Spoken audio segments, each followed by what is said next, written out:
Like, hi everybody, welcome to the tournament. Haven't been here for an hour. What's going on? Mr. Vort, welcome. Thank you very much, my friend. How are you doing today? I am doing great. I think we got this bracket here. I'm going to take a quick peek at it.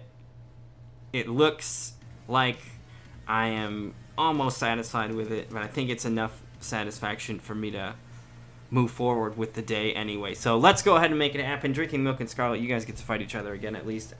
So, the three matches for the stream are now going to be Space and Woolander. We'll do Chew My Plums and Dark Elite. And then let's do Cryo and Shiro. That sounds wonderful. Yeah, I got you, Gotham. You're good. No worries. Thanks for the heads up. Really appreciate it. You are good. Thank you, Gotham. So it's much better to send us a message and let us know, and that's very appreciated. Yeah, as many people who don't. Yeah, exactly. So letting me know in advance is helpful. All right. I think for variety, we're definitely doing Space and Woo. This one, do we want to do Chew and Dark Elite, or do we want to do Enzo and Ima? I think because what'll happen is we're gonna stream this match, so the winners of those matches will put them in. So I think we're gonna be fine. We're gonna actually do to not double it up because it'll for variety's sake, and that's the big thing that I want characters all that we haven't seen. That's the cool thing about this game is that the character variety is so fresh. I swear to God, if there's 4 Batmans in top 8, just kidding, it's not a real thing. But that's what I think is really exciting. So let's go ahead with Space Lesbians and Woolander first match on stream. We'll do Enzo and Ima second match on stream, and then we'll do Cryo and Shiro third match on stream. Everybody else off stream. I thought about doing Izzy versus Stryker. We'll close out with Izzy versus Stryker for round 1. We'll see how long it takes, how long the matches go. If we have time, we'll do the Izzy versus Stryker match. So you guys don't play. If these matches drag out, we gotta get a time. I don't want to make us be here all night, but I would love to see Izzy versus Stryker throwdown. I would too. But Woolander and Space Lesbians is gonna be really sick as well. So Izzy versus Stryker is a maybe. You guys put on hold because I want to see that beef. I know that there's some. Izzy is he likes to spin the blade a little bit, but I think that Stryker does well in it. But I don't know. So I'd love to see, and the frogs would love to see as well. There's a whole audience that would love to see. So let's go ahead and get some invites out to Space and Woolander. Yeah, right, including me and you. I think I put too many fucking slots in this lobby. Whatever. We'll fix it for the next one. Well, boys and girls, men and women, get ready for the Injustice 2 tournament. Remember that Dream has a YouTube channel. Everything gets uploaded, usually the next day if you happen to miss anything. But here we go. I hope you're prepared because I've been looking forward to this all freaking week. I love me some Injustice 2. Even though I personally stink at it, I love the game. So here we go with some high caliber play coming right at you through your screen. Ready to throw down. And we already have Woolander inside the lobby waiting for his opponent now. Invites are going out. And there we go. Space Lesbians is here. I love that Darkseid freaking tag he's got that's sitting on it. Feel kind of inadequate. Everybody here's level 80 and I'm sitting here at 58. All right, we're here at the character select. Everything's going on. Oh, Sub-Zero gets talked about automatically. And just as this tag suggests, the Darkseid is coming out, the Master of Disaster. He is already ready to throw down. Okay, wait, hold on. So, if Scarlett's not here, if Scarlett can't play Goose, you can take Scarlett's spot. I think we can do that. Because all right, Scarlett said they had to leave. So we still have the breakfast on screen.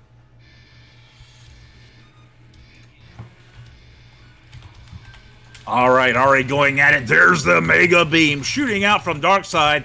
Gets ducked. Here's an Ice Clone. Why isn't that an MK? Here we go. Ice Clone again. Throws it back. It's not on screen, Mr. Dream. But here we go. Darkseid throwing out a Parademon. Comes with this big stomp. Sub-Zero fires back. Gets him frozen. All right, got the juggle in the corner. Here we go. Stab, stab, stab with the knife. Oh, nice interactable by Darkseid. Throws out a Parademon. Okay. Kind of delays it. There's a stomp. Oh, into the Mega Beam. Sub-Zero takes some of that. Sub tries to throw, but then teleport. Goes for the slide, doesn't get it to connect. There's that stomp again. It was such a great tool from Darkseid, but already he's lost his first bar. Here we go into the second. Sub-Zero looking at a nice life lead. Parademon catches him. All right, Space Jam Lesbians coming back. Took away that first bar. We're more even now. Can't mess with the master. Here's the Darkseid himself coming at you. All right, Sub-Zero's though got him in the corner. Here's the stab daggers coming at him. Here's a nice one. Oh, into the ice clone. Good anticipation there. Still got him in the corner. Darkseid trying to fight. Oh, another perfect ice clone. This is why I'm clashable. This is his chance. There's the clash, though.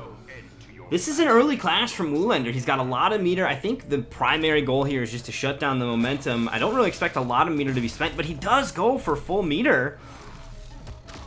All right, firing back. There's the stomp. Does it find? Oh, nice punt. Nice. Look at that damage. 405. Oh. 2 more of those, and it's over. The cross-up with the demon. Meter is now gone.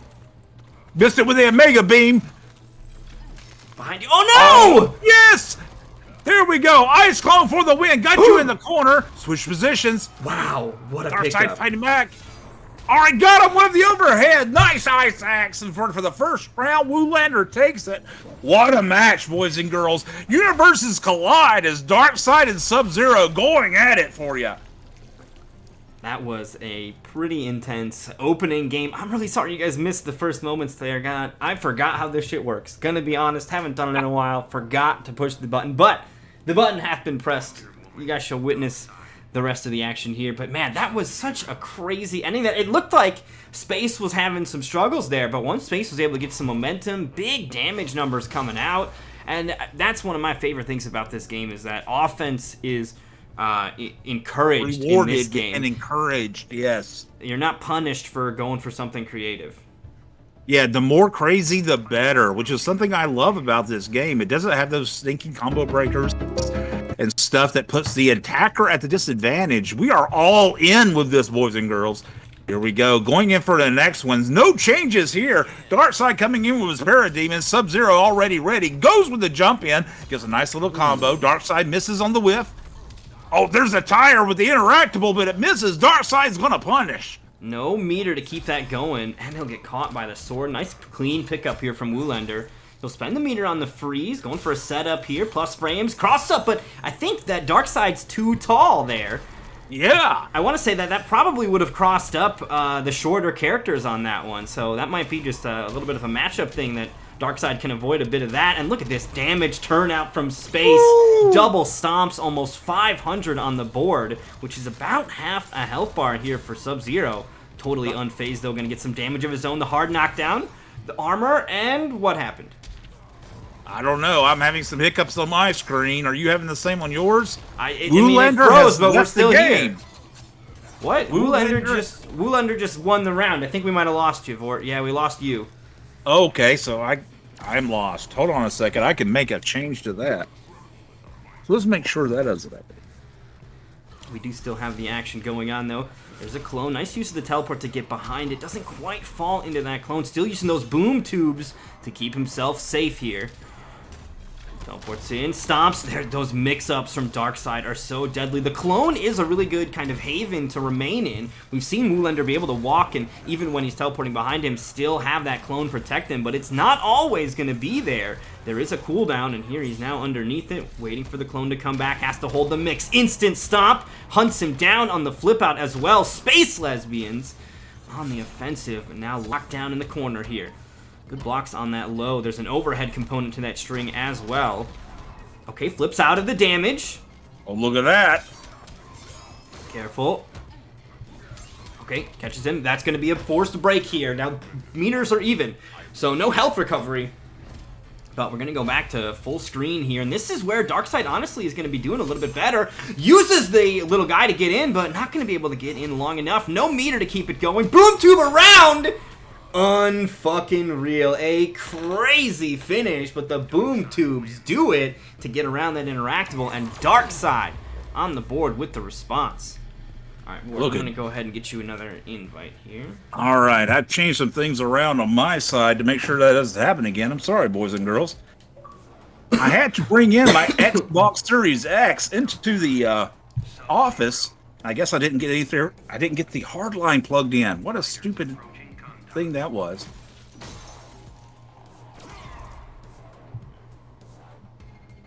All right, so we do have some scores coming in. Looks like the GOAT is taking the victory over Lizard 3-0. And for some reason, oh man, this is just a mess. Come on, baby. You know you want to work. All right. Oh, right into the clone here. Space Lesbian's getting a little bit too antsy with those wake-ups. So that is going to cost him here. I think we had Chew My Plums already looking for Dark Elite. Beautiful conversion off that clone anti-air here. He'll get the freeze going as well. Woolander going to keep the offense going. Another thing, too, to note real quick here is Woolander has been changing his outfit every single time. He is just covered in drip here and continues to show off the full collection from whatever the sets he's got. And all of them look great. I'm a big fan of the MK3 look, but he's dressing for the occasion in every style. Let's go. Freezes him again. 400 damage in, and the freeze comes out there. 523 going to be the full numbers. One thing to note real quick, though, is Darkseid is going to take bigger damage than pretty much everybody. He's going to have the hardest hits coming his way in general because he's got the most health and the least defense. So the damage number can be somewhat deceptive, but 500 is still a lot. Third of that health bar, no problem.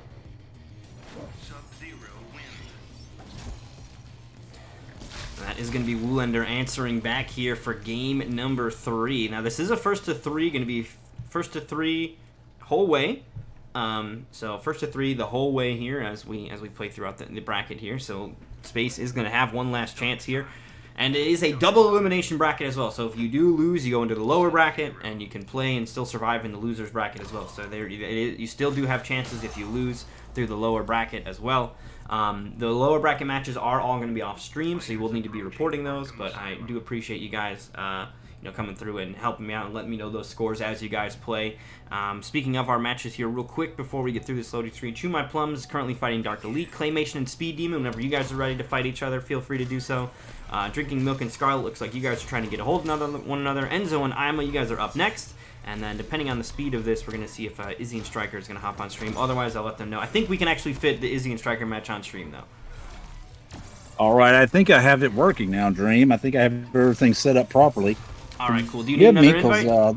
I do need another invite, please, sir. All right, I will get you one after this match. Don't want to pull it up just yet, but we'll be all right here. Here's a big launcher starting now for Space Lesbians. That overhead connecting. Going to spend 2 bars for yet another 500 damage crankout. And we were talking about 500 not being a lot, maybe necessarily on Darkseid. On Sub-Zero, that's half health. That is a lot. So big numbers here. Teabags as well. Space Lesbians trying to get in his head.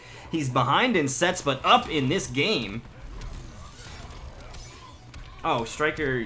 Okay, you guys played off stream. All right, no worries, no worries. You guys are fine. You guys are fine. Rage wanted to see it. I'm sure the Frogs wanted to see it as well. Stryker takes it 3-2 though. No problem. Congratulations, Stryker. He's gonna carry on then through the bracket.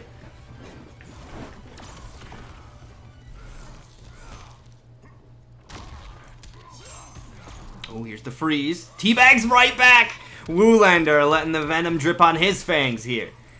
Ooh, stomp out of nowhere. No one's home, though. Catches him with the overhead. And I will say, Woolander's been conditioning him with the 1-1-4, the low in that string. So that overhead connecting is, to some extent, not really surprising.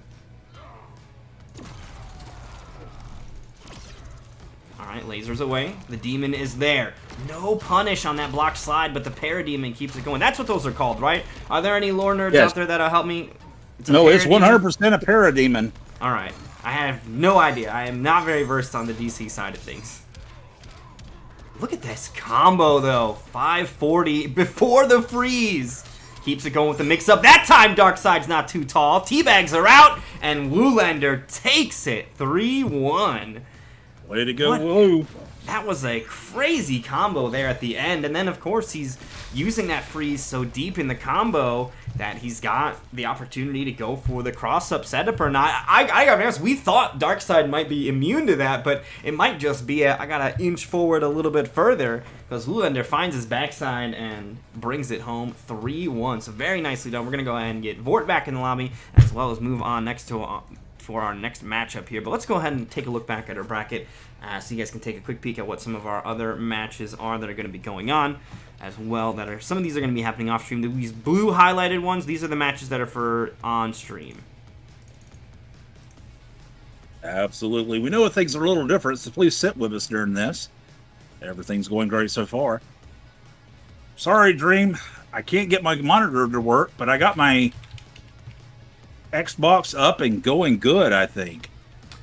Wait, you can't get your monitor to work? You can't see the TV?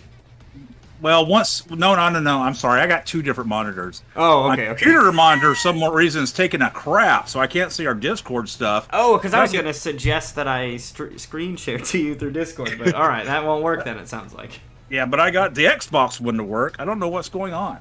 All right, well, I'll get you back in this lobby, though. Hopefully we'll be fine.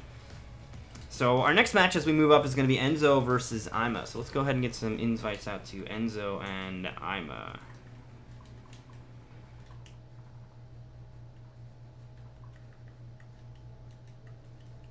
Mr. Ford, did you get that invite from me? I did, sir. I'm joining the match as we speak. Excellent.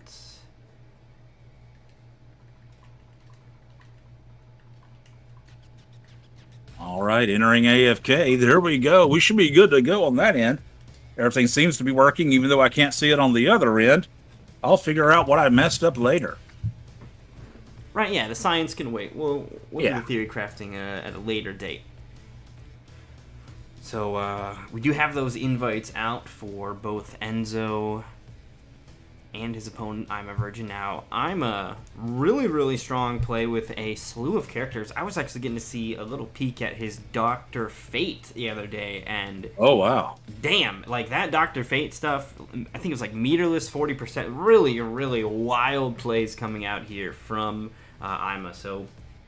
Very exciting stuff. Definitely somebody that is very in tune with the game and knows what's going on. So you guys won't want to miss this one. Just waiting on Enzo to get here then, it looks like. We did have Ima already step in. Oh, it looks like Izzy doesn't want to deal with the loser's bracket, so he's going to bow out. But Stryker has defeated the wind in the sails of Izzy. It is tragic, but it's all right. No worries, Izzy. Technically, Goose, if you want that spot, you can maybe have Izzy's spot in the lower bracket, but let's first make sure that Enzo's here. I don't know if Enzo's here. We might need to swap Goose for Enzo if Enzo's not here. Where are you at, Enzo?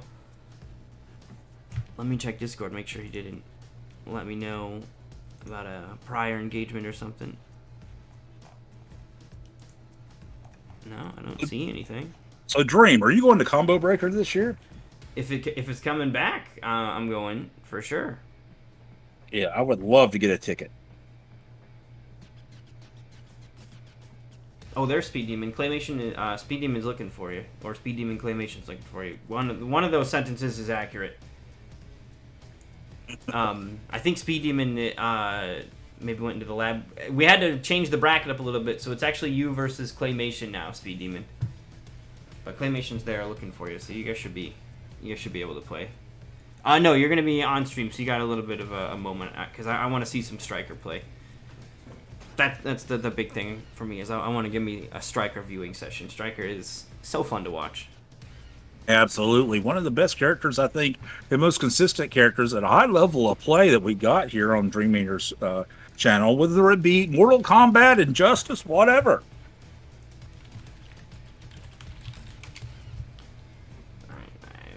Enzo on what's it called on Discord, so we'll see if we can hear from him. Oh, I think you're missing an I in there, Clay.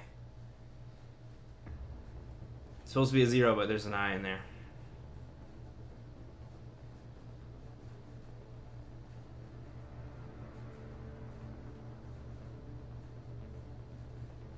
All right.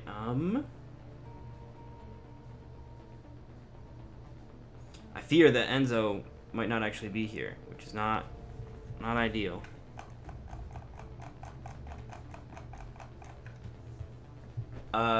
Goose, are you still good to play? Would you like to play in Enzo's place, Goose?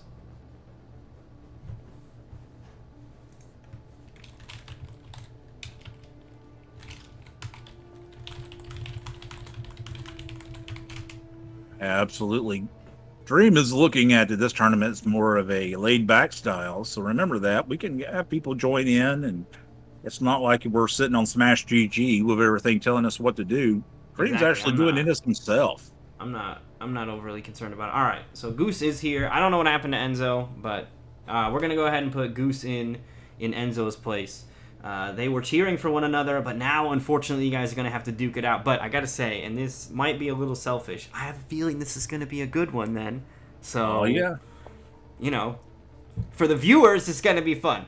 Sadness for the homies having to fight each other this early in the bracket, but I'm going to love to see the slaughter here because I know that I'm as good, and I'm sure that Ima rolls with the best, so I'm excited to see some Goose play as well. I want to say that I saw Goose's name on some other really solid stuff too, like some other exhibitions or whatever going on as well. So definitely doing some fun stuff out there. Chu, you can go ahead and play Dark Elite. He's ready to go. He said he needed a break to do something or something like that, but Dark Elite's good to go. So you and Chu can play. And look at that, Dark Elite coming through with the 13 months long. Damn, that is so long. That is so long. 13 months. I can't believe it. It all feels like a month ago.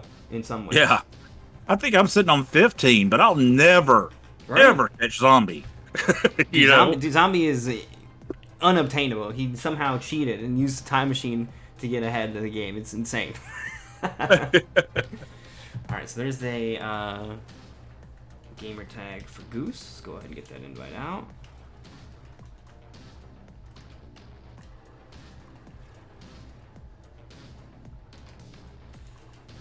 Right, you're fixing to see two high-caliber players going against each other.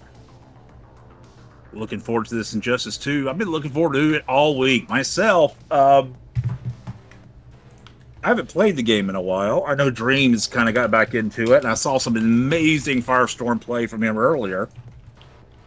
I think my main in Injustice 2 probably go to Enchantress. I think I play him the most. Really? I would have totally expected Sub-Zero. From what I know about you and your affinity for Sub-Zero, I am shocked that in a game where Sub-Zero is allowed, you are not a Sub-Zero player. And I do play him. I'm not saying I don't play him. I just don't think he's my main in this game. Damn, I tend to, when the game first came out, I kind of gravitated, there was no Sub-Zero, and I kind of gravitated to Atrocitus and just kind of stuck with it. That's fair. That's fair. Yeah, we're talking about the big red rage machine, who totally got in the story mode, got like a clip that didn't even make sense in the story. So I was kind of disappointed in that, even though I love the story for Injustice games. Atrocitus didn't get his due, I didn't feel. He just popped up randomly and said, "Hey, Green Lantern, don't you want to be Rage Man?" They fought, and that was it. All right, we're seeing some Gorilla Grodd. I'm expecting some high-level play here. Yes, let the monkey out of the cage. Let the man go. One of my favorite characters in this series. All right, versus Mr. Raiden from MK. Here we go, going right at it. Gorilla's got you. Got you a little bite. Raiden is another character that I've heard whisperings of is not that good. I think that is not like a powerful statement in Injustice just because of how crazy the game is and how crazy every character's potential is. But, ultimately, I think what is a reality is you don't see a lot of Raiden play. So this is definitely going to be a treat here to see how the Thunder God handles Mr. Grodd himself. Beautiful use of the air electric fly to deal with that stance. Coming down with that low. I thought that was unblockable. Mr. Grodd used his trait. He added some psychic to his moves, but it got destroyed. And look at Raiden going in on the corner, doing some major damage. The Thunder God came to play. Back-to-back amplified monkey charges here from Grodd, but the poke into the shocker will be the damage. Not going to have the meter to amplify it, but building some meter here as we go. He'll get the bar. Not going to have it for this combo, but the next touch could be disastrous here for Ima. Big armor. Let's go. Oh, look at that. Got him right there. This should be a good damage for him. God. Does the Psychic Storm. Is that a reset? To the ground. Here we go. Jeez. We're still going. Oh, look at that damage. That was a crazy reset. Is that an overhead or a throw? I don't even know. And we're not going to be able to slow down the replay to find out either. The replay system in this game is not as good as MK11. Here we go right back at it. Both bars are equal now. Ooh. Raiden's got him in the corner. Oh, gets him with the overhead. Into the shock. Nice jump. Continues the combo. This is big damage. Look at that. 448. Okay, big stomp coming through. Armor as well. No blocks on that. Full meter here, though, for Goose. Of course, you do see Ima not continuing those combos. Doesn't want to trigger that clash, I think. So we're going to likely see some unclashable attempts here for damage output. Monkey Leap. Nobody's home. He's got that trait. Oh, it's gone now. Here comes Raiden putting on the pressure. Gorilla Grodd goes with an amplified charge right back. No one home, though. Nice block. Gorilla going to just charge right through the armor. He's behind you. There's the clash immediately, but he spent a lot of meter in the process to get there, so we won't be able to heal any longer. Here we go. Equal clash. No one gets anything. Staring down each other. That spits his clash. He ain't got no more. Gorilla Grodd goes for the charge, knocks him down. Does have that trade about to run out here, though. Gorilla Grodd, on the other hand, is about to get his back. They might actually both get theirs back at about the same time here. Raiden's back a little bit earlier, but not going to have the chance for any kind of activation as Ima finds the opening and closes out game number 1. That was only game number 1? Holy shit, what a set. First round. Was that really just game 1? Yeah.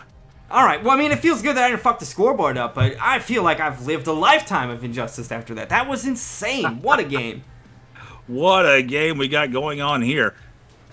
I would say if I had a number 2 in the game, it was probably when I was looking at my stats earlier. It was Gorilla Grodd. But Gorilla, hey, he's just so much fun to play. I don't know if I'd put him as the best, but in the right hands, for me anyway, in the right hands, he can do some massive damage. Both of them look at each other. Both of them sitting on the detective. Only one of them can pick the detective here, but we'll right. See what the response is. I gotta say, I was liking what I was seeing from both players. That was an intense match. We got an extra person here. Oh, what the fuck? Okay, all right. Now I understand what's gone wrong. Okay, hold on. Yeah. Never mind. All right. You left. Yeah, I left. Everybody else should leave too. We're not playing with that weirdo. What? I don't know how he even got there. He's not even in the room. I don't understand how he got there. It must be somebody's friend that joined off of him. Right. But it's okay. Can you join me in the room, Vort? I'll start a new room with I a absolutely spot can. that they can't use. I knew that problem was going to come up. I thought that maybe we could duck it, but nope. I was like, what's going on? Then I saw the name. Yeah, that took me a moment as well. All right, Vort and 2 others. That's all we want. Yeah, I set it as private and everything, so I'm not really sure how people would have gotten in without an invite in general, but it did have an extra slot in there because I'm bad at math and forgot. So this one that I just made only has room for the 2 players. So if people want to sneak in now, they got to be quick. All right, here we go. I also like to point out that I'm currently on my Xbox Series X. That's not a brag. That's saying, hey, Mortal Kombat, if your other game can do it, why can't you? Yeah, that is crazy that MK11 can't communicate with the older console. Oh, that is stupid, is what it is. Especially since the older games handle it no problem by the same developer. All right, here we go. Round 2. All right. So we are going to have to switch the names here because Goose got in first, but that's all right.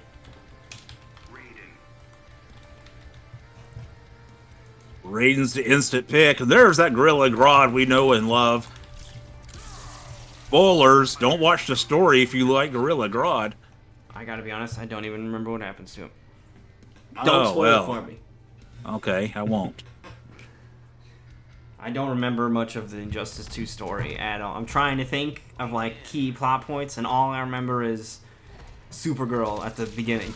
Which is not helpful for understanding the story. You know what I mean? Like, you got the first cutscene down. Congratulations, doofus. Like, you don't know what happened at all then. Raiden now pushed the gorilla into the corner, using his lightning to great effect. Ooh. Oh, what a setup right there! That shit is so fucking cool looking. That was awesome. Or use the interactable to knock him off to not get a combo. Gorilla Grodd goes in, that gets nothing but air. The Thunder God is mixing it up. First he's in front of you, then he's behind into a throw. Get him, he's ready. There's a teleport. Gorilla Grodd's got to come back here. He activates his trait. His psychic powers are awesome, but instantly got caught by a Superman up in the air. Yeah, he's got an answer for that, so he's going to need to be careful. And there it is, taken to the skies again, but Goose has been able to successfully catch him out of the air stance multiple times here in this set. So a bit of a deterrent being established. It goes for the amplified charge. No one was home. Raiden turns it around, teleports back, and instantly ends into a combo. Bad spot for him, though. Gorilla's got you in the corner, caught you with the overhead. Here should be a good combo. Ooh, caught him with the shocker there, or the vicinity blast, I should say. Shocker's a different one. That's where actually, never mind, kids. Gorilla's going in, but he's got a whole bar to make up while he himself is sucking on life. Oh, just like that, Raiden gets him in the corner, activates his superpowers. Ooh, teleported behind that unblockable. Monkey Nicely done. There's a good charge. On the shocker. There's another shocker, though. I believe that move is totally safe. Big armor from Ima, but this is going to need to be a huge comeback. 167 health left in the tank here for Gorilla Grodd. Oh, nice try to set him up. Didn't work that time, though, with the lightning ball. Gorilla Grodd looking at him, going in. Oh, gets knocked back. Yeah, that push block is going to stop that monkey offense there. Although Raiden doesn't have the meter to keep that kind of antics up. He gets hit. He'll build that bar now. Cross-up won't make the connection. Armor comes out in time, though. Now, there is still a clash available. All right, going in, trying for the unclashable. Doesn't work. Almost caught him. I thought he had him. Too far. The armor is wasted, but the air-to-air. I gotta say, you know, Goose had such a huge life lead early on. He basically got like 70% of that health bar off before being touched. But then you look at the end results of that fight, and it was damn close. So that's right. That opening salvo that Citrus was able to get away with is what really gave Goose the distance he needed to close it out in the end. So every moment mattering here. Ima was coming on strong with the Gorilla Man, almost made a comeback. Just too much of a health deficit. And just like Dream said, it was that opening flurry by Raiden that made all the difference here. Just too much to come back from. We're going to slaughter Swamp, though. Too bad we don't have a Swamps thing on the screen. I love that character so much, even though I suck at him in this game. Here we go back. Nice hanging crocodile in the background. Oh, goes for the charge, goes for the grab, doesn't connect. Right. Okay. Oh, gets him with each other. Got him with the psychic move. Yep, there we go. Keeps up the string. Goes overhead. Gets him with the psychic. Hard to know when these combos end. That was like at any point they could be a make or like a cross-up reset. It feels like you got to be always ready. One of the things I love so much about this game is that it does not punish you for being creative in your offense. If you can do it and you can think about it, go for it. That's what Injustice says, and I love every minute of it. There we go. Catches him with a charge. And this is kind of shades of the previous match, but in the opposite way here. Right now, Ima working on a really strong life lead. Ooh, spoke too soon, though, as Citrus Goose goes ahead and clunks out some damage here. 380 on the monkey. Goose looking to keep it going. Gets the trait up, teleports out. Both of these guys are power characters as well, so that unblockable car in the corner could become a threat later on. Absolutely. Oh, caught him with the lightning ball, but into the charge! Gorilla's mad! Look at him. Nice flex. Going for the pokes. Try to open them up. Nothing's working so far. Looking at each other. Goes for the amplified charge. Doesn't connect. Jump. Nothing. Oh, he tried to jump. Oh, into the Superman. Well done. Life bar's about even here as we close out this first bit of health. And that'll do it. The monkey charge amplified takes it. But, I mean, he does not have a lot of health to work with here. We could very quickly see Raiden claim that last bit of health for round one. And there it is. Gets in with the shocker. And that's going to close it out. So both health bars gone here for that first one. And we got an even match with 150 seconds left. They are really dragging this one. Yeah, here we go. Ooh. Goes to the psychic. Gets him opened up. Oh, doesn't get the combo, though. Raiden pokes. Goes for the jump kick. Who knows? Oh, nicely done, but doesn't catch much of it. Goes for the jump. It's just us. Internet being a little weird. This is rollback. Ooh, caught him with the grab. He's got full meter, too. This is going to be big damage. A clash won't save him because of the meter deficit here. 3 bars. Catches him with the overhead. Doesn't end up bouncing him because he must have been still stuck in some hit stun or whatever. But I'm looking real solid here. The shocker comes in. Clash is available here. He will be able to get some health back if he gets opened up again. He spends the bar on the unblockable, though. Multiple hits of armor. I did not know that had so many hits of armor. I figured maybe 1 or 2, but it looked like he got hit 3 or 4 times. But that oil tank was just happening, whether you liked it or not. So takes game 2 or game 3. Someone give this monkey a banana. He's working hard. What a smart play there in the corner with the interactable. So here we go. I'm up 2-1 right now. Let's see. Just looking at it. Looked over Shazam and Black. Oh, is he going Black Adam? He looked at Black Canary for a moment. Oh, nope. He's right back, just psyching you out. Going with Raiden, it looks like. Look at these costumes he's going through. Settles on the one he likes the most. Here we go, going back to the swamp.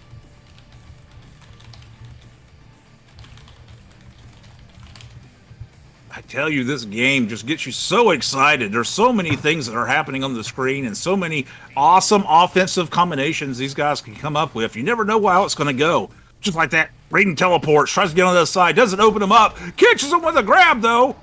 Puny God, you tell him, Gorilla Grodd. Slams him around, blocks a lot of offense, goes for the charge, cancel into another charge, trying to open him up. Into the armor move. Pops his trait. Here comes the psychics. Just like that. Oh, caught him there with the psychic blast. Here we go. Gorilla gets caught with electrocution, though. Raiden's got a lot of damage to catch up on, but he's making his best of it here in the corner.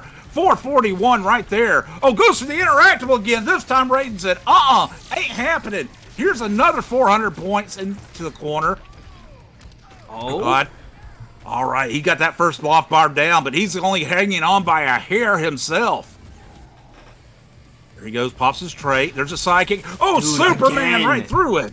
Over and over again, going to that air stance has resulted in Citrus Goose sniping him out of the sky with that electric fly. So you're going to need to be real careful about trying to activate that. It's been fine in combos, but in the neutral, seems like Goose is just ready for it.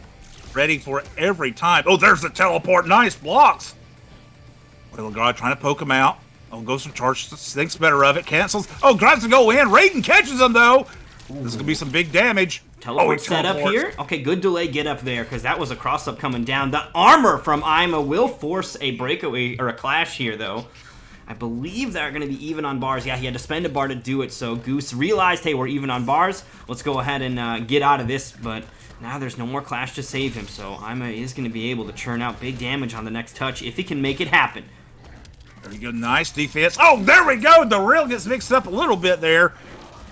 Pops his trait. Ooh, he's going for that stance. You see Goose taking to the skies. Didn't see him fly on that one, but it was coming potentially. He's ready for it. Careful with that. Every time he pops that stance, he's looking. There we go, poking in the corner. Gorilla Grodd's not in the great position. Oh, goes for the armor. Doesn't connect.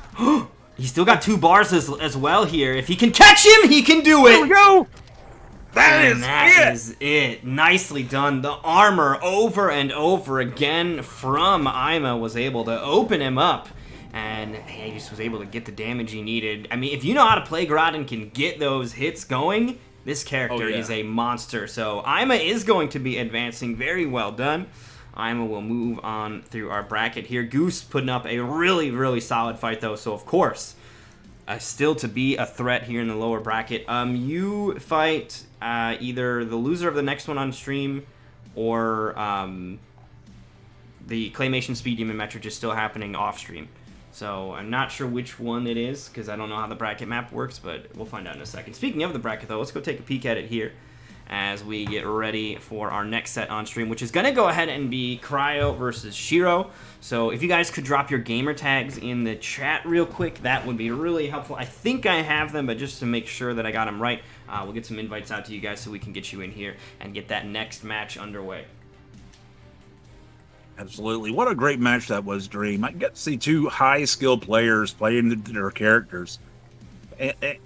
And neither one of them, you know, I think would be considered top tier as people cheer them out. But what a great set that was. What great play between the 2 of them. Yeah, and such a cool highlight of those characters. Absolutely. You know, both Grodd and Raiden being played at such an incredible level and not really a thing that you see all the time. So really, really exciting stuff. All right, so we got Clay advancing 3-0. And then we got... Okay, so Darkly, you play the loser of this game, it sounds like.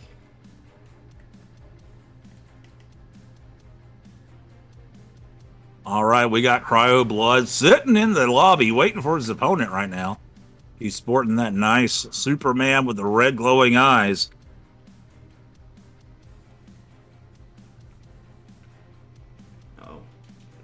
That's not specific enough. All right. There we go. Of course, if you watched any of the Snyder Cut, he was hinting highly at some kind of injustice scenario going on in the future, but we all know that those plans have been axed at the moment. But here we go. Cryo, Blood, and Shiro Yasha. We're looking at Superman versus Hellboy, if we believe our gamer portraits at all. I love me some good Hellboy play, too. He has got such mobility options in this version, which was something I really wasn't expecting from Hellboy, to be truthful with you, when they first announced him as a character. But I really enjoy him. But with that being said, that does not mean that that's who they're picking. Right now, we're going through a lot of different characters. Looking around, trying to judge what the other person's going to do. Oh, someone picked Aquaman, it looks like. We know what a pain he was in Injustice 1. They had to tone him down a little bit for Injustice 2, but still a very good character. And he's going to be going against Dr. Fate. Shiro picked Dr. Fate, so this is going to be a good one. Hell yes. So far, I don't think we've even really seen any character repeats, right? We've just been getting exciting characters through and through from everybody. Man, this is a lot of fun. Absolutely. There's Aquaman trying to get the tentacle going. Dr. Fate misses it, throws his own stuff. Oh, caught him with a tentacle there.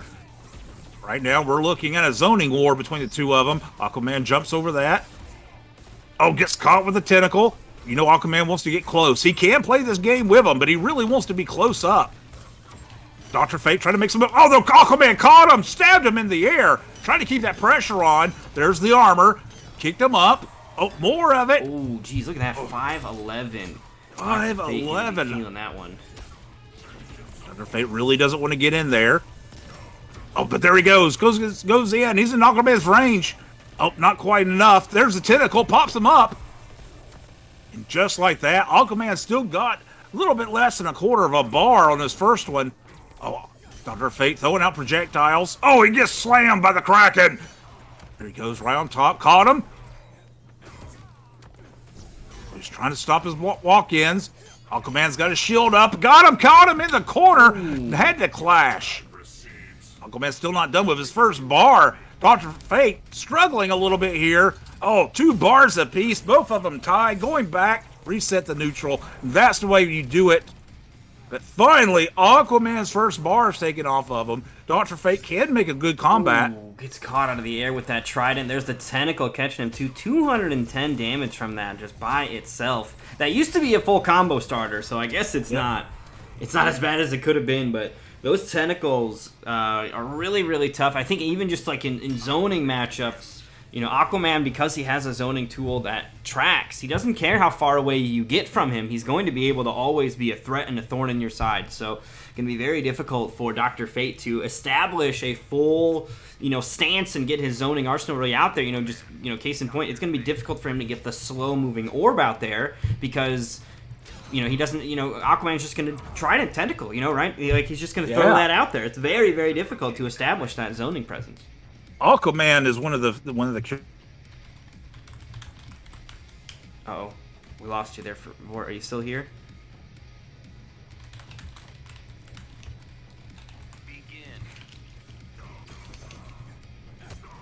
Oh, no. Can you guys still hear Mr. Hort? Chloe Ball doesn't work. Aquaman, 95 points of damage with that combo. Pops him again with the tentacle.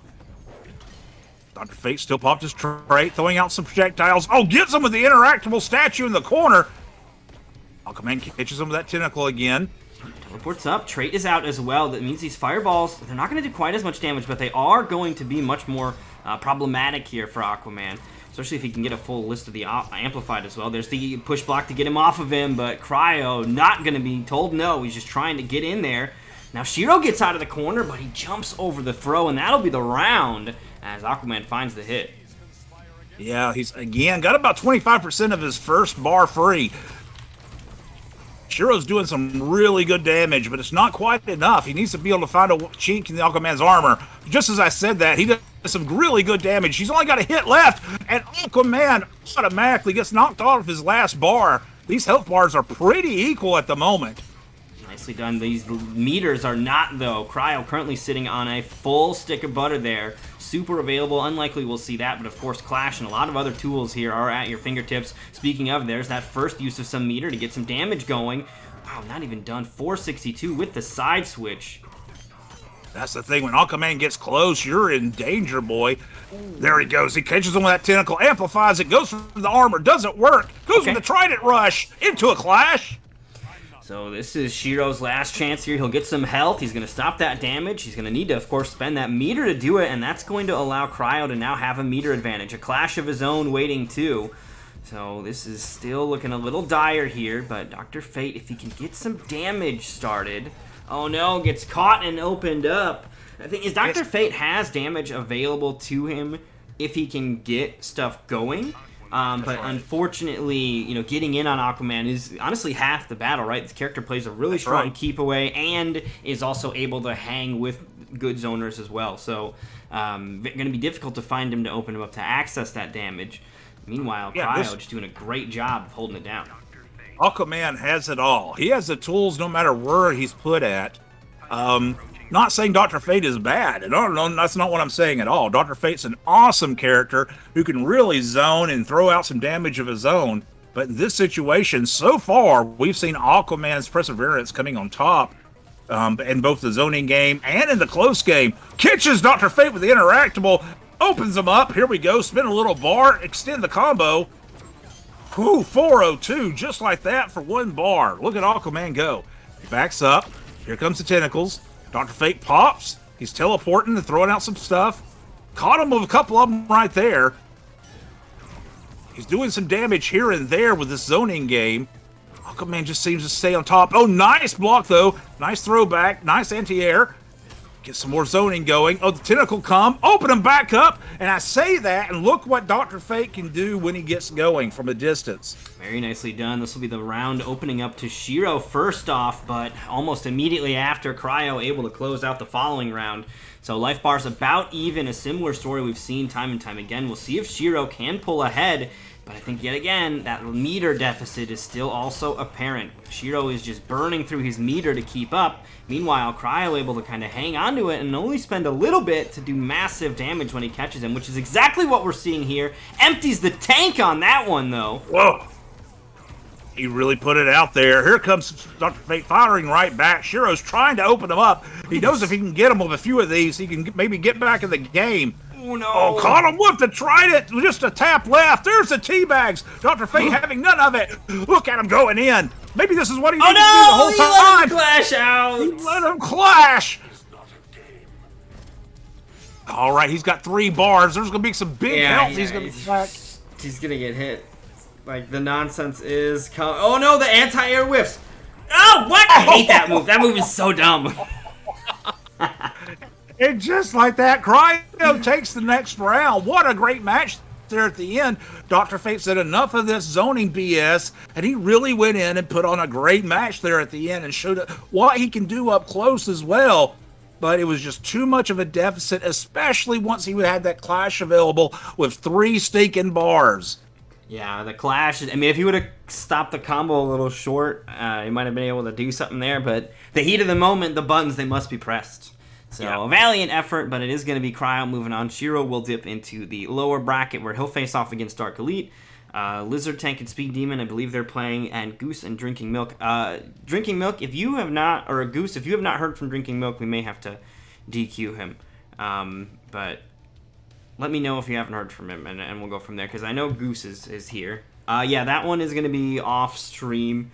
Just because I don't want to be here, I don't want to stick us here all night. If we have been here a bit of time, and we still have quite a bit of action to go through here. We got the lower bracket as well that we got to clean up some of. So speaking of the bracket, let's go ahead and hop back over to that bracket so you can see kind of where we're at. We're gonna have Chu and Cryo play off stream. I would like to see that one, but you know I'm also keen on seeing these other ones as well. We're gonna start off with those Stryker and Woolander, then we'll go ahead and grab Goat and Claymation, and then Scarlett and Ima is going to be how we close out round 2. And then after that, pretty much every match is going to be on stream.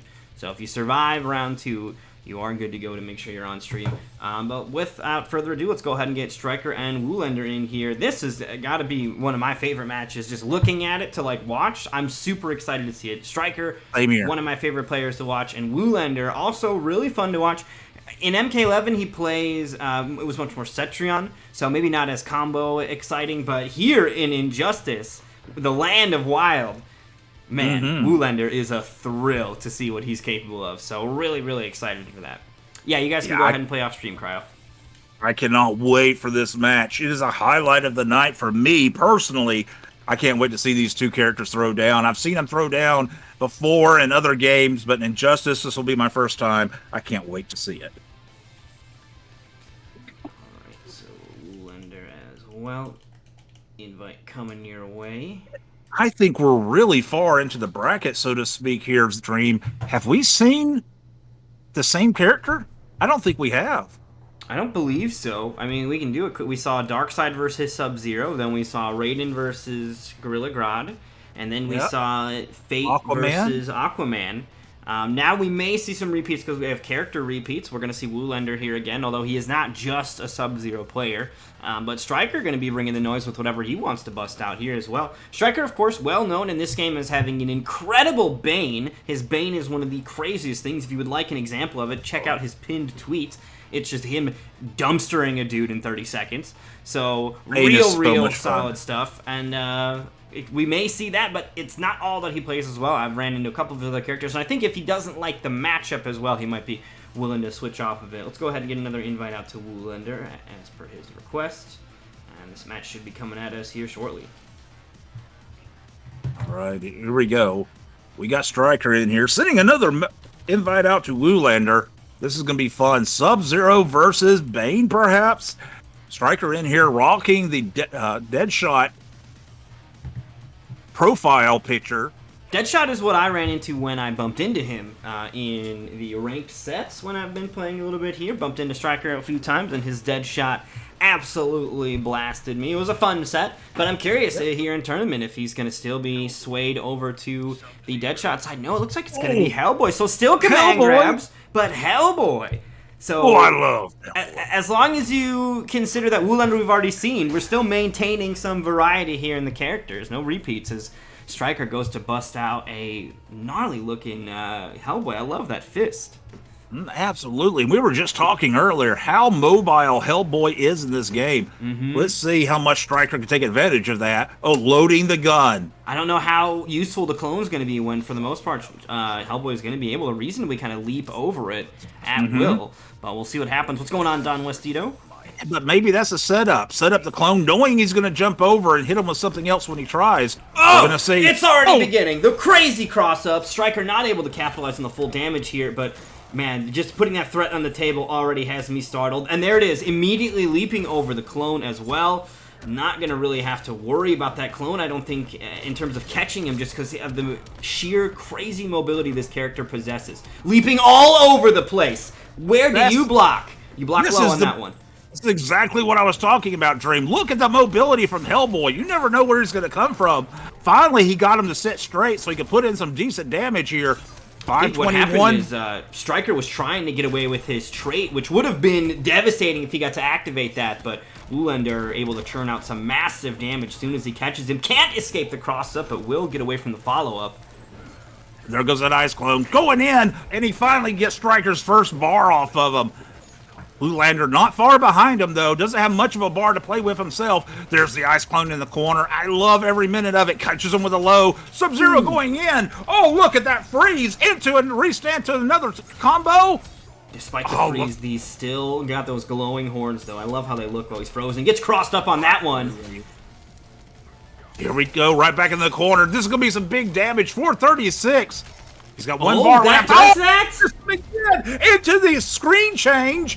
I cannot believe that you can catch people like that. 114 knocks them into the clone. And with the transition there, it's going to be just enough damage for Woolander to take game one. The pro is really making a statement here that says, hey, you superheroes, I can hang with every single one of you. Welcome to my universe. So here we go. Woolander taking that first one with that massive, gnarly Sub-Zero with the Ice Clone, which I love so much and have been rooting for to bring back an MK for as long as they've taken it away. Man, we are on opposite sides of the stance on that one. Yes, we are. So happy that thing is gone.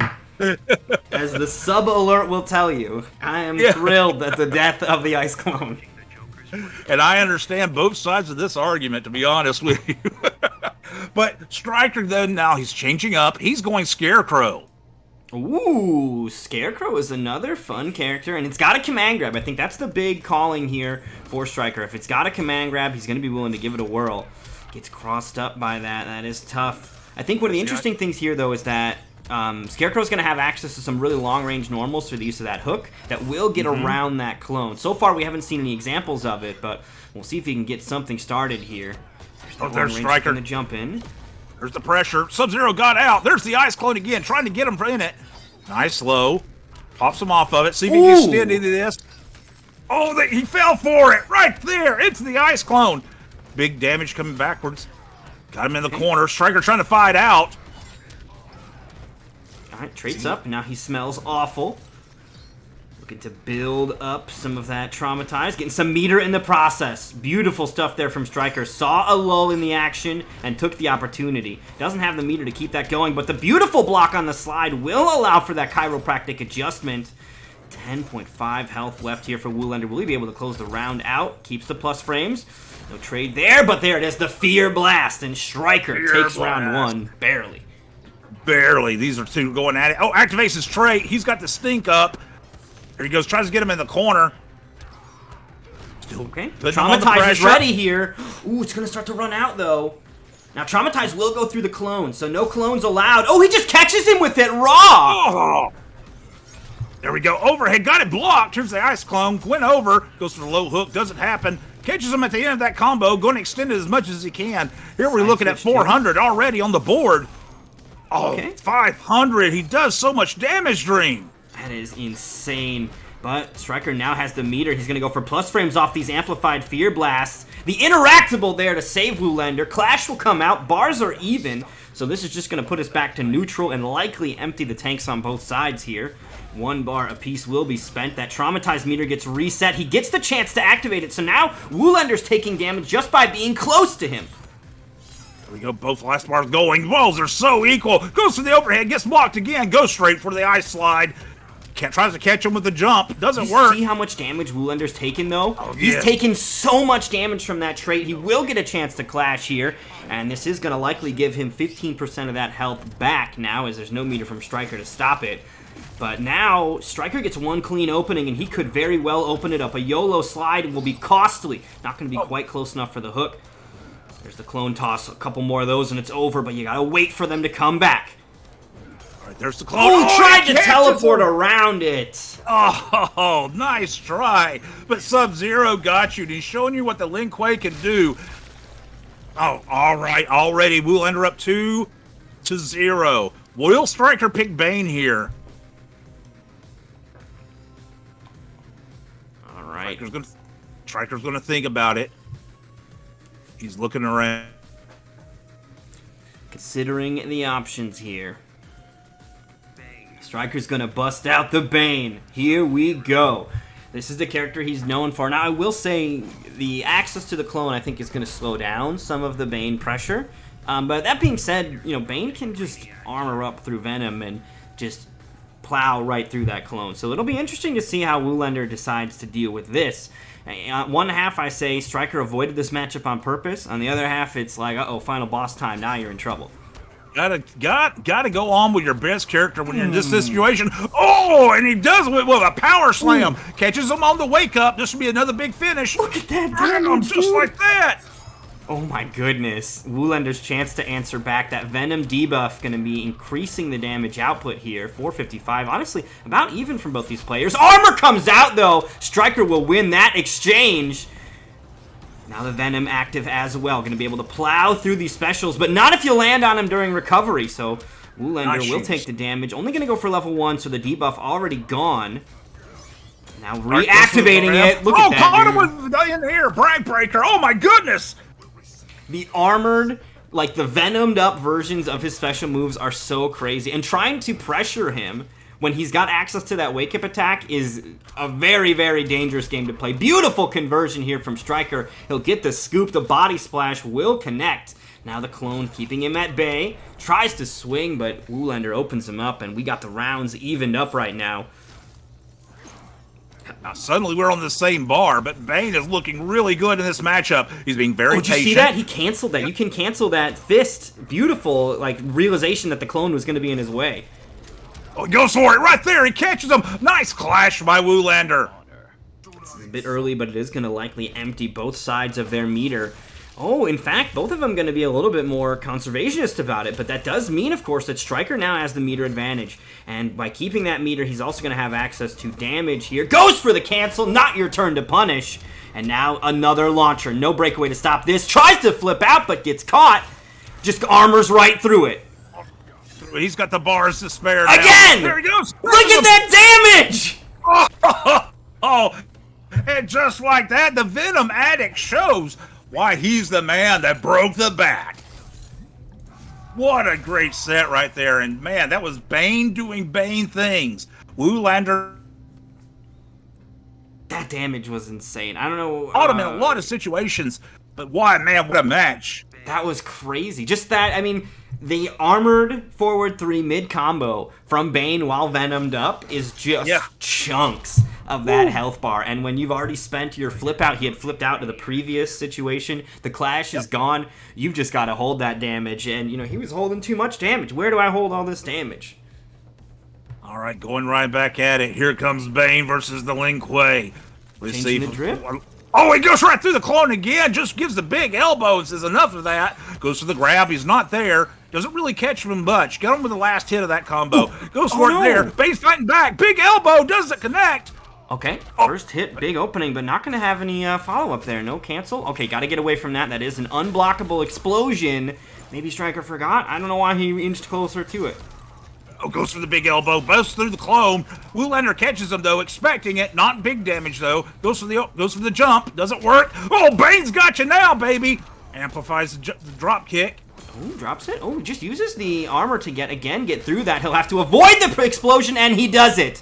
Venom debuff going to kick in at the end. Can't quite break the armor, so Woolander will get his damage. He's got the freeze coming out as well, which means a setup here. Big forward 3, but look at that, dude. Oh, into the backbreaker with that damage. Oh, with the body splash. You cannot challenge Bane on his wake-up when Venom is available. It is so crazy trying to meaty that character. Evened up life bars yet again, but the meter is on the advantage of Woolander here. Plus frames from the poke. The clone is out. There we go. Uses the armor to get through. How smart was that? All right, look at him. Clone's pressure. Big elbow. Doesn't connect. No. You're going to eat some, though, now. Here's some big damage from Sub-Zero. He's got 2 bars if he wants. Nice clone. Got him with the freeze. Another setup. Oh, Bane tries to power out. Switch positions. Oh, he just reversal out of that? Got armor right through. Take the blocks. Oh, it gets caught. There's a breakaway available, or a clash available, but I don't think you'll get the chance now.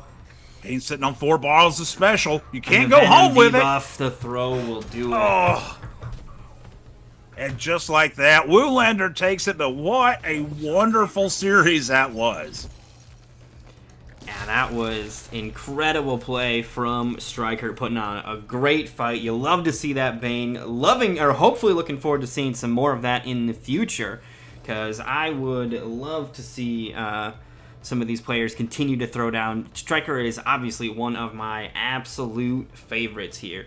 So we're going to have to say farewell to Stryker from the winner's side of the bracket. He still is, of course, alive. He will be visiting the lower bracket, which, speaking of, let's go ahead and say hi to our bracket and see what's going on. We are currently playing Just for Glory on this one, Ragnarok. Just for Glory today. Yeah, this is very much more of a fun tournament than it is a payout tournament. Honestly, the fact that we got 16 people to come through just for fun, though, is fucking awesome. And Absolutely. I also like promoted this next to Zero, so big shout out to the Xbox community coming through, and looking forward to doing more of this in the future. I promise I will have more structure to it as well. This was about as fast and loose as it gets around here, but I appreciate you guys all coming through. We do have 2 of our winner semifinalists queued up. I believe the Scarlett, or I'm sorry, the Goat and Claymation match is going to be our next one, and then we're going to go ahead and get Scarlett and Ima going here. So let's go ahead and get those invites out, though, to Goat and Claymation here. Absolutely. Let's just see some more superhero action. I am just in love with how this game handles offense all the way around. I love that you can get as crazy as you want to. It doesn't punish you for it. It doesn't punish you for making the correct reads. What a wonderful game this is, a fighting game. It holds a special place in my heart. Is that all that it is, Goat, for yours? I think that actually might be right. That actually sounds familiar.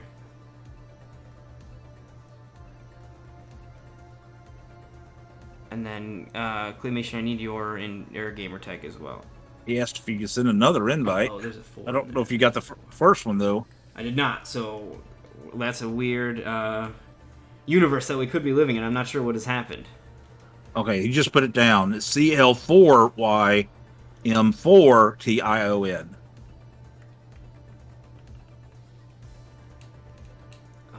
FGCB. What is the fucking... Oh, man, this Nightmare Series logo is right in the middle, and I can't see. These middle 4 keys it's a toss-up. Despite the fact that I type for a living and should know what they are, without having, I get lost in the weeds on that every single time. Yeah, we're just playing for fun on this one, Ragnarok. Yeah, in the future, though, I'd like to get some prize pools together for these guys as well. This one was kind of impromptu, but in the future, prize pools and the full show for these guys is likely what the plan will be, because, man, they are definitely putting out one hell of a show. This is fucking awesome. All right, Injustice 2 is so fun to watch. It is so much fun, isn't it? It is such a great game all the way around. And I will say one thing for it that, not picking on any other games, but it's just fun to log in and watch these matches go. So much varied offense, so many different characters and character styles on the screen at the same time. It's just a good time. All right. All right, we got both characters in here. FGCWB and Claymation. Right now, we're looking at defaults. Don't know where we're going to go with this. Claymation does have the Batman logo sitting on his user I'm kind of interested profile. in Bizarro. I think of all the custom skins, Bizarro is my favorite, because they went the next level with giving him like ice beams and fire breath. And Bizarro was always like I always thought Bizarro was like a goofy character because he's dumb Superman. Like, that's what it is if you want to like really reduce it. So just him sounding super dumb all the time always makes me giggle. So Bizarro is my favorite. All right, here we go. We landed on Swamp Thing and Mr. Freeze. First time. Okay. Yeah, oh yeah, it's not Mr. Freeze, it's Captain Cold. I mean, it's almost. It's almost. And it can be, depending if you got the skin. Yeah, some people, do you play with the Mr. Freeze skin? Perhaps that's what's happened. Yeah, I think I do. I much prefer Mr. Freeze to Captain Cold, but here we go. Right back. Oh, Swamp Thing's got you in the corner. There's his duplicate. There's another one. Oh, now the weeds are out. Goes for the jump, doesn't hit. Captain Cold's got some work to do now. Right, he fires. I haven't seen him log up. Oh, there he goes. Got some trapped. What's he gonna do with it? Too far away. FGCWB got a huge life lead at this point. All right, there's some freeze rays. Oh, there he's loading up now. Oh, he's got one level. He actually got away with the uppercut on that as well. Okay, good blocks on the Swamp Slide. I don't actually know what you can or can't punish against Swamp Thing, and I think maybe Claymation is in a similar boat. I don't know. I don't know the frame data on any of this stuff. I'm so confused, and it looks like WB knows what he's doing here, so problems abound on this one. Got him with that. Captain Cole's got 2 bars of his trait filled up. Ooh, okay, so we could go for a big setup, but he's got to get scooped up from downtown. The vine grabs will put an end to that. and FGCWB. FGCWB, game 1. Yeah, he was just waiting for that. He saw himself. He had 2 bars, waiting for him to go for the third. As soon as he did, you saw the big vine scoop, and just like that, we have the Green's Avatar winning the first match.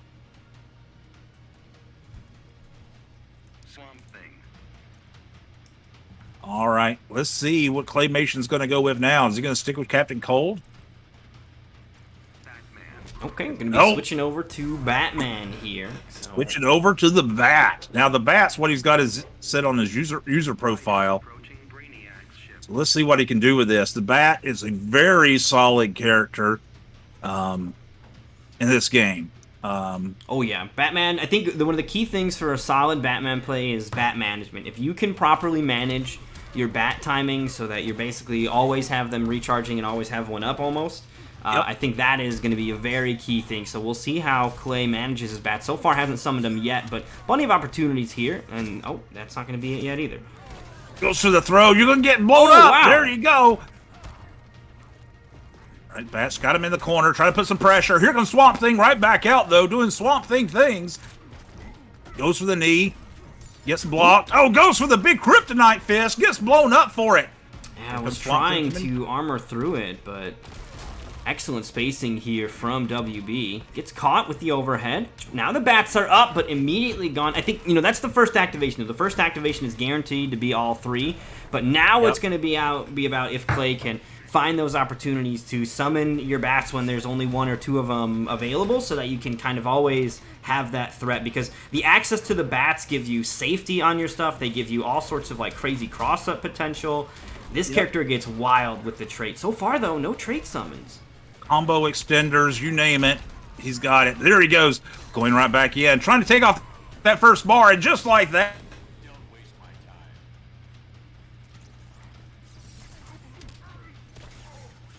Oh, I think we lost Mr. Vort again. Mr. Vort's mic is denying him the ability to finish certain sentences. It's only happening every now and then. Goes for the up grab. Oh, parry, though.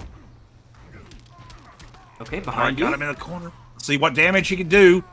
Goes to the juggle. No trait the back summons. grapple. Oh, jumps right into the get-up attack.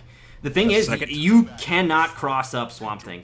His get-up attack is almost like built to stop that specifically. It hits on both sides. It's fully invulnerable, especially on the top side. So trying to go for jump-in setups against Swamp Thing is a very deadly game to play.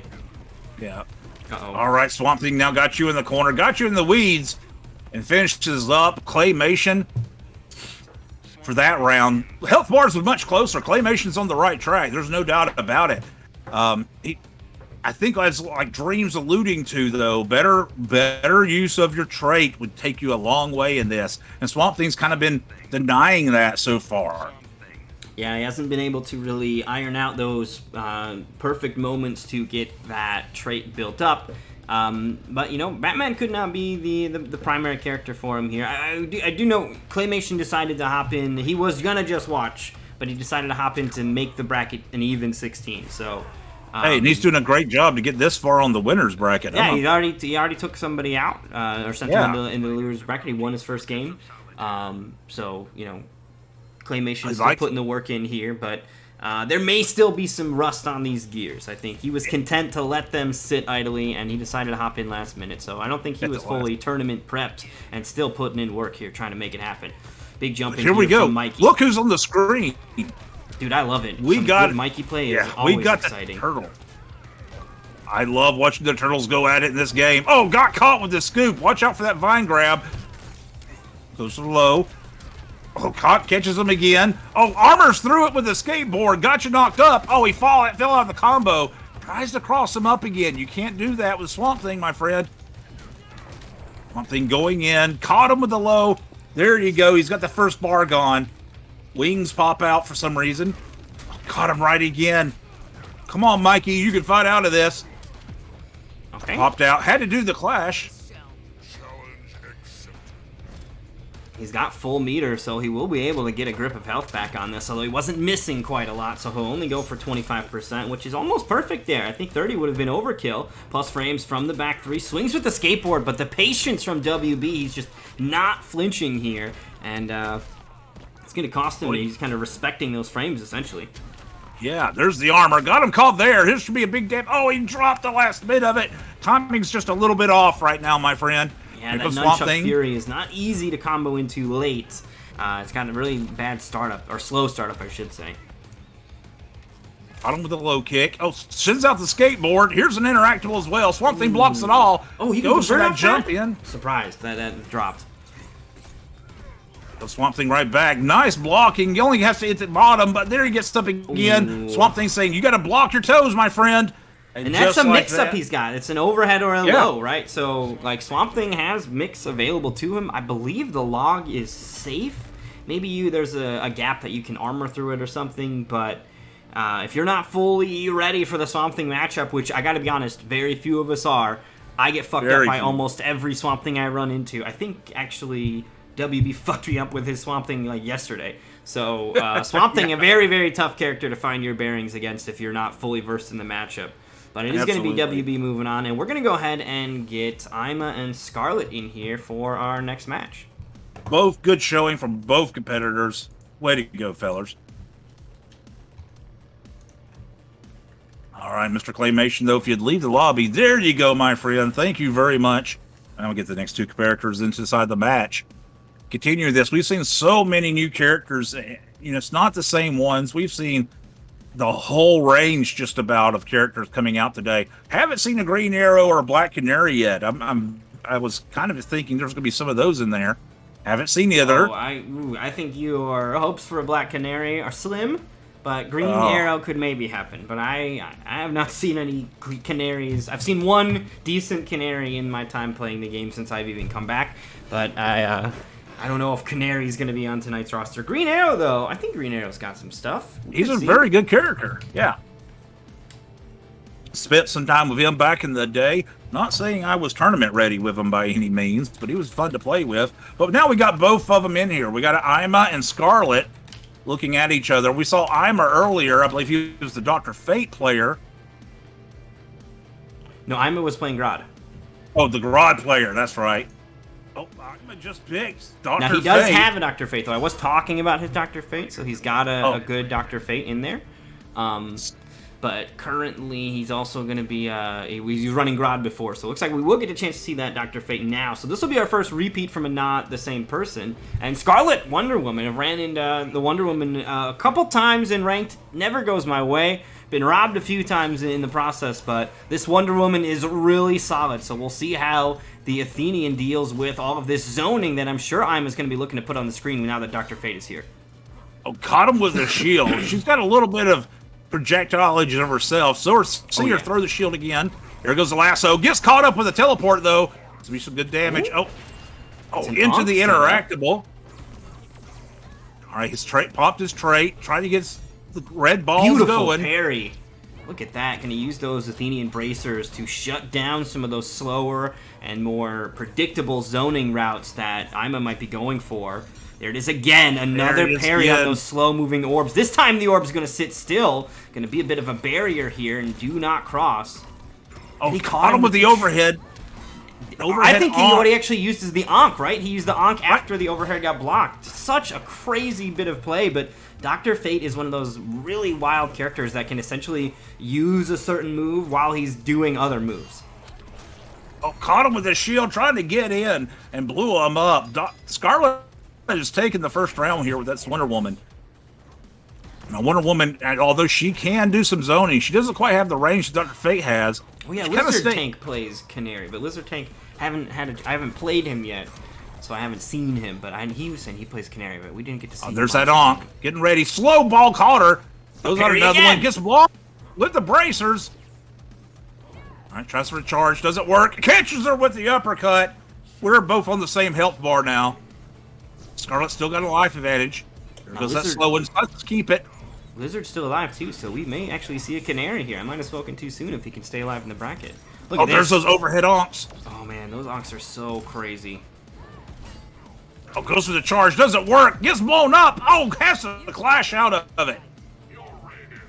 Life bar is about even here, but Scarlett did have a... Oh, no, Clash tied, so meter's going to be even as well.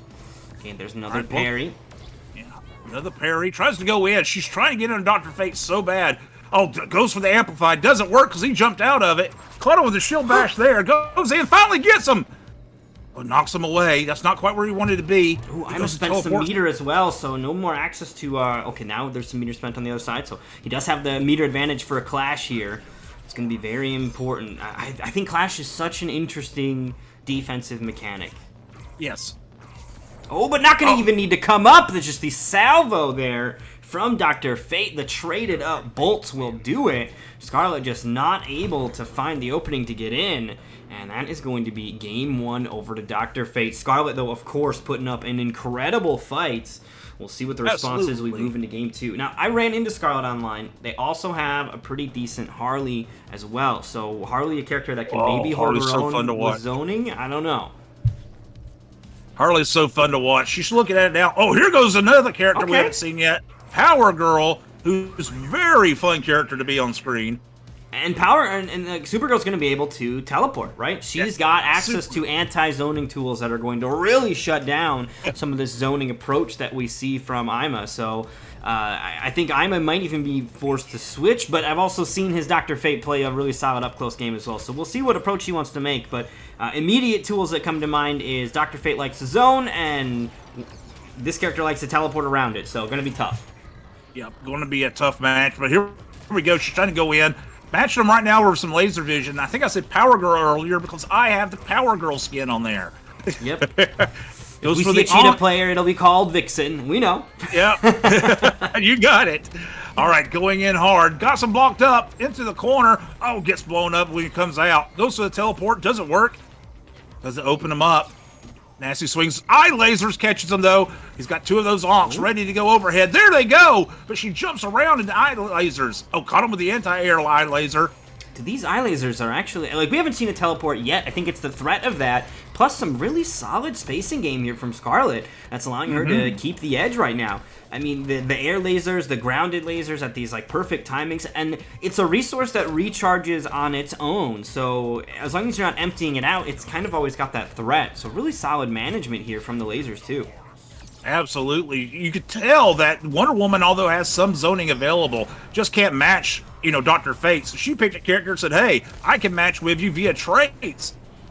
And looking good so far. She's still got like over 30% of her first bar left. And she's just shutting Dr. Fate down at the moment. Nice freeze breath. Amplified it. Keep it safe. Oh, the cross-up setups as well. Ooh. Deadly stuff right now here from Scarlett. Scarlett getting those low pokes out. I'm a virgin. Taking up a defensive stance here, just trying to find an opening. He will get the opening, though. Going to use that to build up an Ankh here. Goes for the Amplify as well, using the trait. I think he canceled the trait activation. Beautiful stuff. Nice blocks so far by Scarlett. Still holding on to that first life bar. Poking back and forth. Oh, it might be gone now. Goes for the slow ball. Goes in. Caught her right there. Now we're on the same health bar. This is definitely doable by Ima. He's going to have to rebuild those Ankhs as well. They do go away between rounds. So far, successfully avoiding a lot of those lasers. He will jump into that one, though. Here's the big background bounce, though. All right, trait is up. Laser's going to be fired. The Ankhs are out to be all sorts of pesky. And he's spending them one at a time as well. That's the thing about trait. You don't have to spend all of them. So able to successfully harass his opponent here. Here comes a big clash. Full stick of meter, so gonna expect to see a lot of health regained on this one, but then Ima can kind of rest easy knowing that all of his follow-up damage will be guaranteed. Yeah, Ima decided not to spend any bars on that. Made her spend 2 to get some health back. Here we go right back at. She wanted to hold on to some of them for stuff like this. Nice amplified. Trying to get in there. Finish him off. Got him blocked up. Oh, he falls out. Thought he was going to jump. Oh, goes to the interactable. Nice catch. The breath is there. Catches him. Ankhs are down, plus frames off of that overhead as well. Looking for all of the openings. No offense on the way down, and will dash right into some waiting lasers. So Scarlett going to tie things up here. Yeah, she showed a lot. Scarlett showed a lot of patience there. Keeping, that whole round. Great defense. Taking her eye laser shots when she could to disrupt his zoning capabilities. And when she did get in, she made it worthwhile. Good job. Even though Ima came back hard there, and she ended up having to spin bars to get some health back, that was a really good match. All right, we're now gonna move into. Scarlett, gotta go back to. Yeah, you gotta play Supergirl. Gotta play Supergirl. I mean, we'll just count it as an L immediately, but maybe they don't. Gotta go back to Supergirl.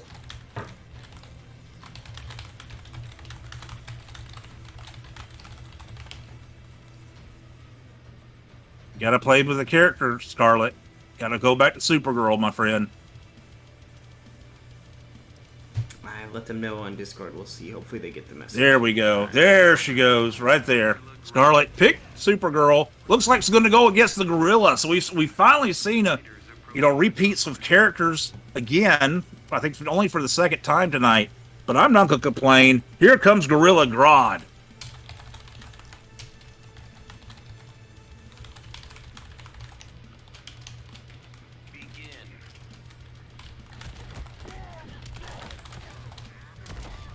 All right, here we go. Grodd going in, doing Grodd things. Catches her. Nice! Amplify throw there. Keep the combo going. Oh, amplifies his trait. Goes in hard. Here's some head bashing.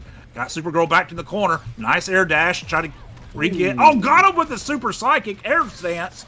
So far working on it perfect here. Taking a bite out of that Supergirl. Oh, the pressure by Gorilla Grodd. Oh, trying to catch him with laser jumping. Just barely past his head? Yeah, and he wasn't even jumping. Oh, goes to the charge, doesn't hit. She dashes out, air dashes out, catches him where the interactable. Just like that, Gorilla Grodd is making an impressive showing on this third match. Amplifies his trait. Goes with the air psychic bubble, doesn't work. She goes in. Oh, he tries to use the armor on that, but gets blown up for it. Drops the combo. Jumps the pokes. Gorilla's still going in. Oh, goes to the ice breath, but he was above you. Ooh. Catches him. Catches the him. Challenge. There's another one. Grodd. Good punish on the monkey charge here. Full opening up. All right, this is a doable comeback. Came back right there. 346 with that combo. Oh, caught him again. Here's opening him up some more. Oh, nice defense by Scarlett. Oh my goodness. I keep saying that again and again. Oh, gets caught with the psychic blast. He's going in with the amplification. Catches him again, goes for the slam. He's all over the place. Where do you block? Excellent avoidance on that uppercut there. Scarlett trying to anti-air. We will get an opening here from Scarlett. Might be able to get the damage going. Oh, I finally got that first bar off. This is a doable comeback for Scarlett. Here comes Grodd, giving the pressure in the corner. Catches her with the command throw. Slams her on the ground. 50 points of damage right there. Supergirl fires back. Scarlett trying to make the best of her life, looking for maybe a clashable moment. She does have the bar lead at the moment. Caught him with the eye laser. Oh, there's a charge. Okay, they trade. Goes to the charge again and again. Oh, it goes to the other screen. The other side of the screen. Gotta get in there. Gotta do your work. Not a lot of health to work with. Can it be done? 3.95. Expert avoidance on the monkey charge. But gets caught by another one once she finally touches down. What a great comeback. The health deficit was just a little too much. And Gorilla Grodd, the Simian Psychic, takes it right here. Now we're up 2-1. Scarlett's got another go at it. See who she's going to pick. Is she going to stay with Power Girl? Well, I would assume not, because she didn't want to play Supergirl already. So now the Wonder Woman pick is going to come out. I'm, of course, locked into Grodd. But if Scarlett can make good use of this matchup, we may see Ima kind of forced to switch over himself. We'll see what happens. 2-1. Ima's in the lead right now. Scarlett's already took one and shown what she can do. She likes this Wonder Woman match better, though, against the Gorilla. Here we go. She's got a little bit of zoning herself. Uses the interactable, knocks her back. Oh, look at that Psychic Fury from the Gorilla. He goes in, follows her shield backwards. Oh, gets her with the slam. Gets her with the telekinetic punches. Into this combo. There's the Psychic Blast. Oh, the restand. She blocks it. Catches him with the lasso. Uses the interactable. She doesn't want another situation of last time where she had so much health to try to have to chew through for a comeback. Nice charge there. Gets blocked. Throws the shield. Gorilla Grodd looking for his place to come in. A lot of canceled charges at this point. Oh, goes for it. Both of them dash, though. Ooh, plus off of that shield bash there. The amplified version of that does give her some frames to work with. Beautiful block on those orb blasts there. Gonna leap in, can't block forever. I think that's a grab too, so blocking is exactly what got you caught. All right, got you with the shield. Coming in for it. Nice defense. Oh, the lasso got him for a moment there. You got to speak the truth, buddy. All right, got him in the corner. These health bars are getting more and more equal as we sit here. Goes for the armored punch. Doesn't work. Oh, big leap in. Oh, again, though, Scarlett able to challenge here. And the whip. Gonna tame that monkey. That gorilla, we're not talking gorillas in the mist. We're talking gorillas on the floor. Goes for the charge in again, trying to challenge Gorilla Grodd to open the burst up and make catches. a mistake. Oh, he caught her. There's the end of that bar. We're both down second bar. This is it. Coming down to the wire. Ima's on the verge of taking this whole set, but Scarlett's trying to make sure that she's still in it for at least one more round. Nice mix up. Doesn't do anything. Catches her in the air. That's going to be a good combo for the gorilla. Dude, his restand game is so strong. Forces a clash here after the reset basically happens. So, big launcher here. Scarlett will get some health back, but no longer going to have access to that defensive panic button here. The ejector seat gone now from this one. Yeah, no more safety net. You're in Brawl Dog at the moment. Oh, nice throw of the shield, keeping him back up. Gorilla Grodd's just trying to find his space, trying to find where he wants to go in. Goes in there, gets blocked. Ooh, oh, the armor through the whip, but good job. And I believe that Stampede has multiple hits of armor. It's a case of if they're armoring it, you just have to respect it. It's not a case of breaking it. All right, got the whip in the corner, tries to armor himself, uses the interactable to no success. Oh, gets caught. Goes in with a grab. Oh no, the drop! The combo extender. The Still recovery? Really? What a recovery here, but Ima has an opportunity. A burst could kill. One more poke. 0.7 health left, and the Stampede will do it. Ima takes it with Gorilla Grodd over Scarlett 3-1. Great play by both characters. That was very fun to watch. All right, so that's going to be Ima moving on in our bracket here. So our winners semifinals right now is Ima versus Woolander and Cryo versus WB the GOAT. Let's go ahead and back over to our bracket while we take a peek at what the rest of these matches are going to be. We got Scarlett, who Lizard Tank said to DQ, so he's not going to be able to play. So we got Scarlett versus Shiro. If Scarlett and Shiro you guys want to go ahead and play. And then Claymation and Goose, the winner of that, Space Lesbians is waiting for that. So whoever wins that will go on to fight Space Lesbians. I think, what do we got? 1, 2, 3, 4, 5, 6, 7, 8, 9. Okay, so what we're going to do is we'll start the stream here, I think. So these matches are going to happen off stream as well as these ones, and then we'll stream the losers from that point. So let's go ahead and we'll see how much they catch up. Claymation though, if you could hop into that match now, that would be great, just to make sure that we don't get too far behind. So if Goose and Claymation, you guys want to go ahead and get started, and then we'll go ahead and invite Cryo and WB the GOAT so that we can get that match underway, and then we'll hop back over to Ima and Woolander after. Yo, what's going on, Daily Nighter? Yeah. Wonder Woman is a pest in this game. She's such a, like, I'm getting it my way. I'm going to throw my shield at you. You can do nothing about it. And if you do try to do anything about it, I'm going to tell your manager and you're going to get fired. So, fuck yourself. Yeah, I agree with that 100%. Oh She's a very strange character that can do a lot of things, but doesn't do them quite as well as anyone else. She's sort of like a bard from D&D. So... She does have some projectiles, yeah, but it's not as good as others. She has some really good pokes. A Karen, very much in this game. But she thinks she's got the best. She thinks so. Part. Yeah. Of course, she's an Amazon. She thinks she has the best. Oh, yeah, the Bubs boy woken from his nap. Oh, little Bubsy. All right, so we got our invites out. Just waiting on, it looks like, Cryo to join us, because we do have FGCWB in here. What's up, Delinator? Hope you're having a good night. Hope you're enjoying the Injustice 2 coming at you. I'm having such a good time highlighting this. The Xbox side of things, of course, always needs some love, so glad to see that we've got some real talented players on these side of the tracks as well. No crossplay here, but we'll make do. I think we might need another invite here, though, for Cryo. We got FGCWB in the lobby, as we saw his wonderful Swamp Thing in the last match he played in.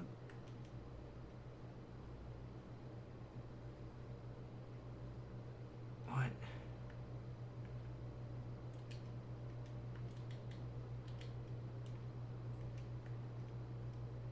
Alright, so I've sent a couple invites.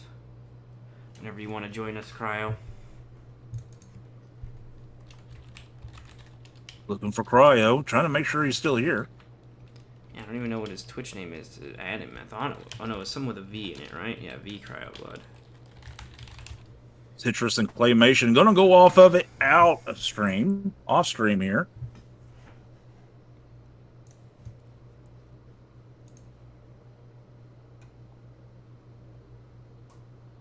While we're all sitting here for a moment, trying to get both the competitors inside the same lobby, remember, Dream has a YouTube channel. He uploads usually the very next day. So if you missed any of this wonderful tournament, that's just really a fun tournament going on here for Injustice. If you missed any of it and need to catch up, go on Dream Meter's YouTube channel and catch up on the tournament, the whole thing tomorrow. That is what I do. If I ever have to miss parts of a tournament or miss something that's going on, I try to go on the YouTube and catch up with it on the very next day. All right. Good to see Citrus Use and Claymation talking there, trying to get their match going as we're trying to get. Yeah, we're just looking Cryo for Blood? the other half of the opponent. I mean, he's here and in winner's semifinals. I would hope that nothing has happened to him. You would think that it'd be good to go, considering how far he's made it already.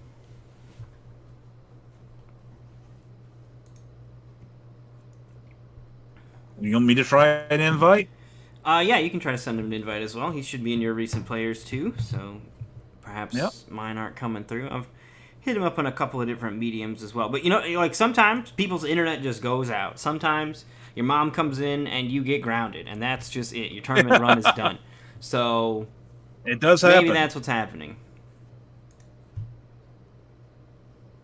Oh, okay. Cryo's here, but he says, "Can Ima and Woolander go first?"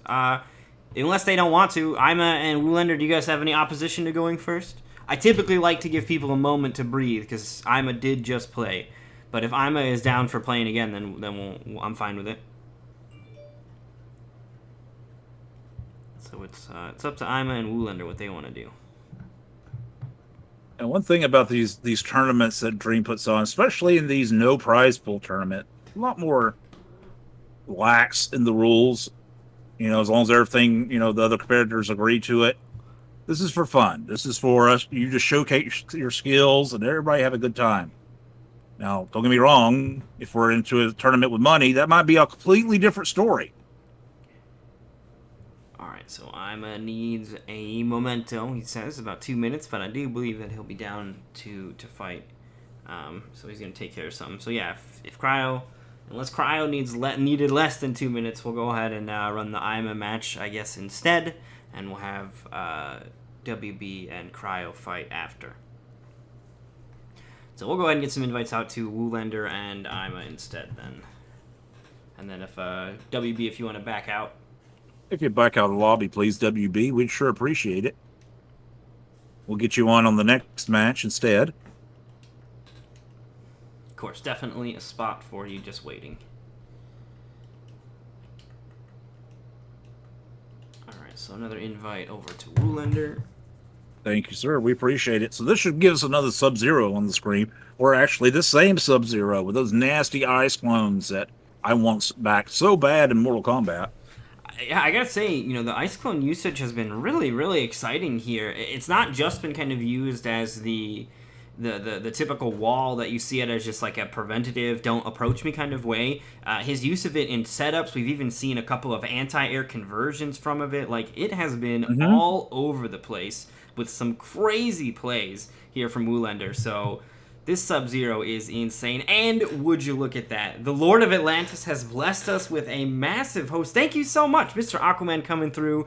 Just got done doing the Coliseum Rewind. And the Xbox side going to get some of that love as well. Thank you so much, Mr. Aquaman. Hope you guys had a great stream over there. Rewind has been such a thrilling event as it goes through all of the things that make our NRS community whole. All right, so let's get an invite out to Iron. I gotta say a big thank you, Mr. Aquaman, not only for any people he throws our way, such a great creator here on the Twitch channel. By all means, we also have the same taste in music. If you're looking for just a really good guy to go watch play on some incredibly well produced tournaments, Mr. Aquaman is it. And even if he's not doing a tournament, he is just a lot of fun to be around. I mean, all of my ideas are boosted lift directly from the Coliseum. Like almost all of my inspiration, my point system, for example. A lot of this stuff comes from the halls of Atlantis, so really, really appreciate everything you do for the community. The pioneer, the front runner, just leading the charge and constantly innovating. Well, let's go. We got our match ready. Ima versus Woolander. This is winner semifinals here. So both of these players got a couple of kills under their belts, but it is time for one of their flawless runs to come to a close. We got Sub-Zero versus Gorilla Grodd, Ice versus the Monkey.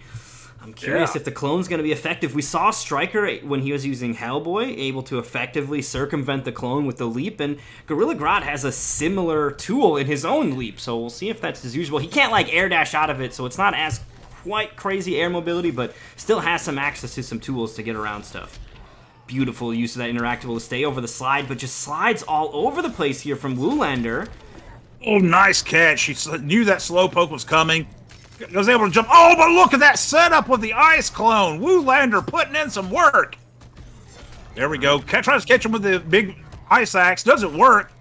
Catch him with the ice slide. They're into the clone. Slide. Woolander is taking some big risks going for it, but he wants to challenge. Let this Grodd player know it is not your turn just because you feel like it should be. He's going to take big risks, and slide is so quick. The burst catches. Oh, catches him. Oh, wasn't able to really optimize. There's that ice clone again, throwing and doing some real damage. Wasn't able to optimize himself. Missed a jump in. Catches him with the overhead. Oh, he fell out of it. Dude, backing away. Here we go. The low comes out. We've seen him use that in the corner to get the clone, and there it is, the clone anti-air. We've seen Ima kind of going for a lot of jumps, it feels like. Maybe as an attempt because we saw him jump over even the overhead here from Sub-Zero, but Ima's been up in the air a lot, so that anti-air clone, not unexpected. Yeah, absolutely, and I'm really impressed with how Woolander is using this clone. He uses it for defense, he uses it for offense, he uses it for anti-air, he uses it for setups. Just really good. Oh, but he caught him right there, trying to break through his first bar. The ape's going out. Oh, he threw down the clone thinking he was going to fall in. He was able to leap over the clone on that one, and there it is. The Armored Stampede will clash with the slide.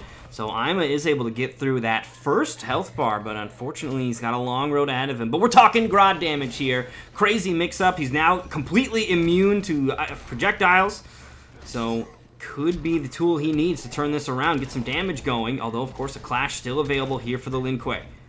All right, trying to go try to grab him. Didn't work. Jump him all around the place. Gorilla Grodd showing what a psychic monkey can do. But here comes the master assassin of the Lin Kuei. Nice blocks by Grodd.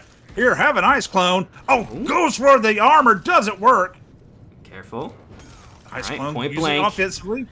It's in with the opening. Now there is a clash available. He's not going to get the chance, and the interactable explosion from Woolander will not only keep him safe from that overhead by avoiding it, but he's also going to detonate that control panel and take the game. So Woolander is going to draw first blood on this one.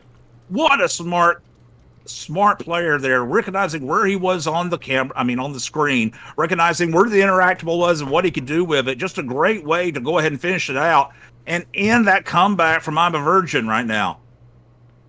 Woolander sitting on a 1-0 lead as we speak. Let's see if Ima sticks with the Gorilla. Yep, he's already picked him. He's liking the Gorilla in this matchup.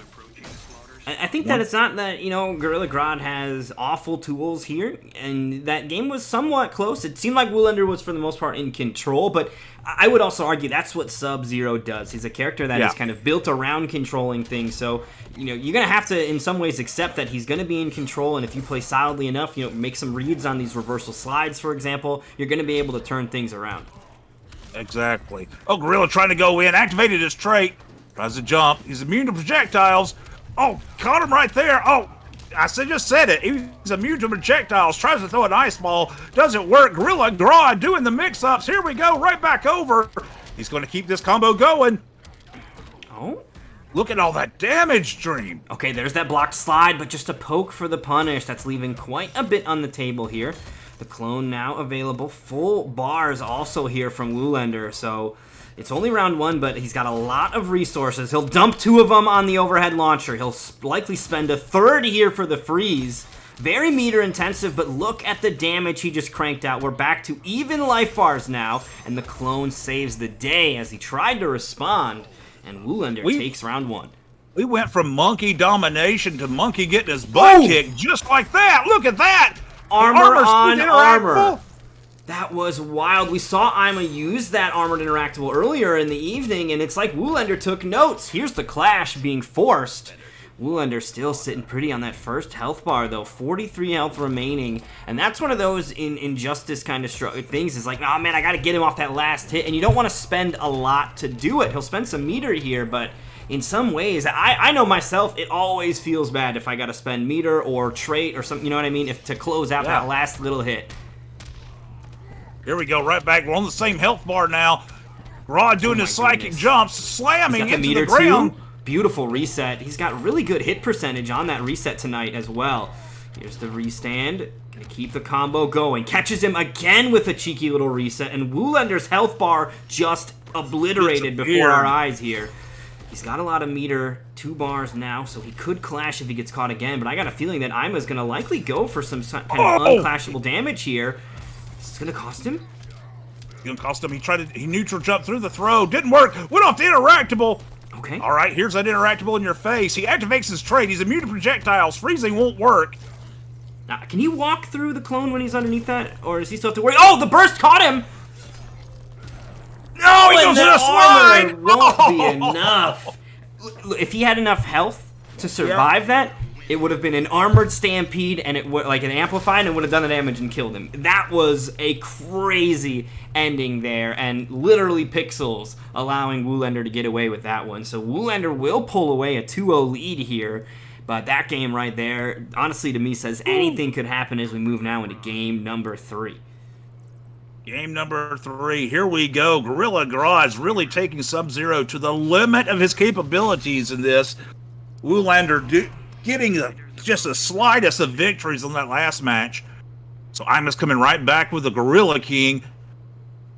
All right, we'll see what he's got. Also want to give a thanks to Final Dreamer and Avengers coming through with the follow. Thank you guys so much. Those of you guys coming here from the Coliseum here, really appreciate that. And of course, if any of you guys have an Xbox and are looking to get involved in some of this tournament action around these parts, we do cater to the Xbox side of things. So feel free to come on through. We've definitely got some places for the Xbox side of the community to still get involved in the game.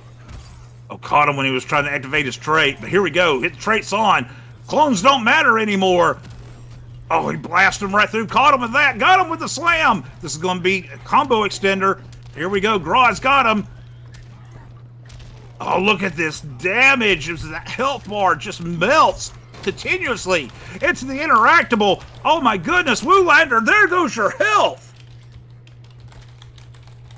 Look at that, huge life advantage here for Ima as we move now into round 2, but Woolander answers right back. He'll spend an extra bar on this freeze. We've seen it time and time again. Gonna charge right through the clone. 481, there's the nice slide that worked so well. Goes to the clone again. Tries for the overhead, doesn't work, activates his trait. Got him in the charge. Oh no, this is exactly where it went wrong the last time. Caught him with the telekinetic punches. Going in for using the interactable to extend combos. Oh, watch out. Oh, he missed it. Throws the clone. Still trying to get through that first health bar of Gorilla Grodd. Ima's really coming on strong here. He's just putting... Finally, that first health bar gone from the Psychic Gorilla. Uphill battle here, and the air-to-air trade is going to happen. He gets out with the air escape, but Woolander really digging deep in the bag of tricks to find his way out of this one, and Ima will close it out. Very nicely done. Putting one on the board for Gorilla Grodd. Also want to give a thanks to Epitomizer and Juan Pa for the follows as well. Thank you guys so much. Glad you guys are here having some fun as we continue the Injustice 2 action here. I don't know if you saw it, Dream, but Cryo had to DQ.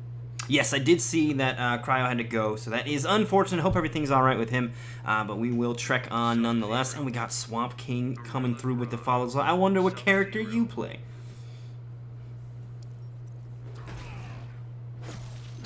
Okay, actually, hold off. We'll do that match on stream, Citrus. We'll do that match on stream because we lost the stream match with Cryo having to go, so we'll do that match on stream.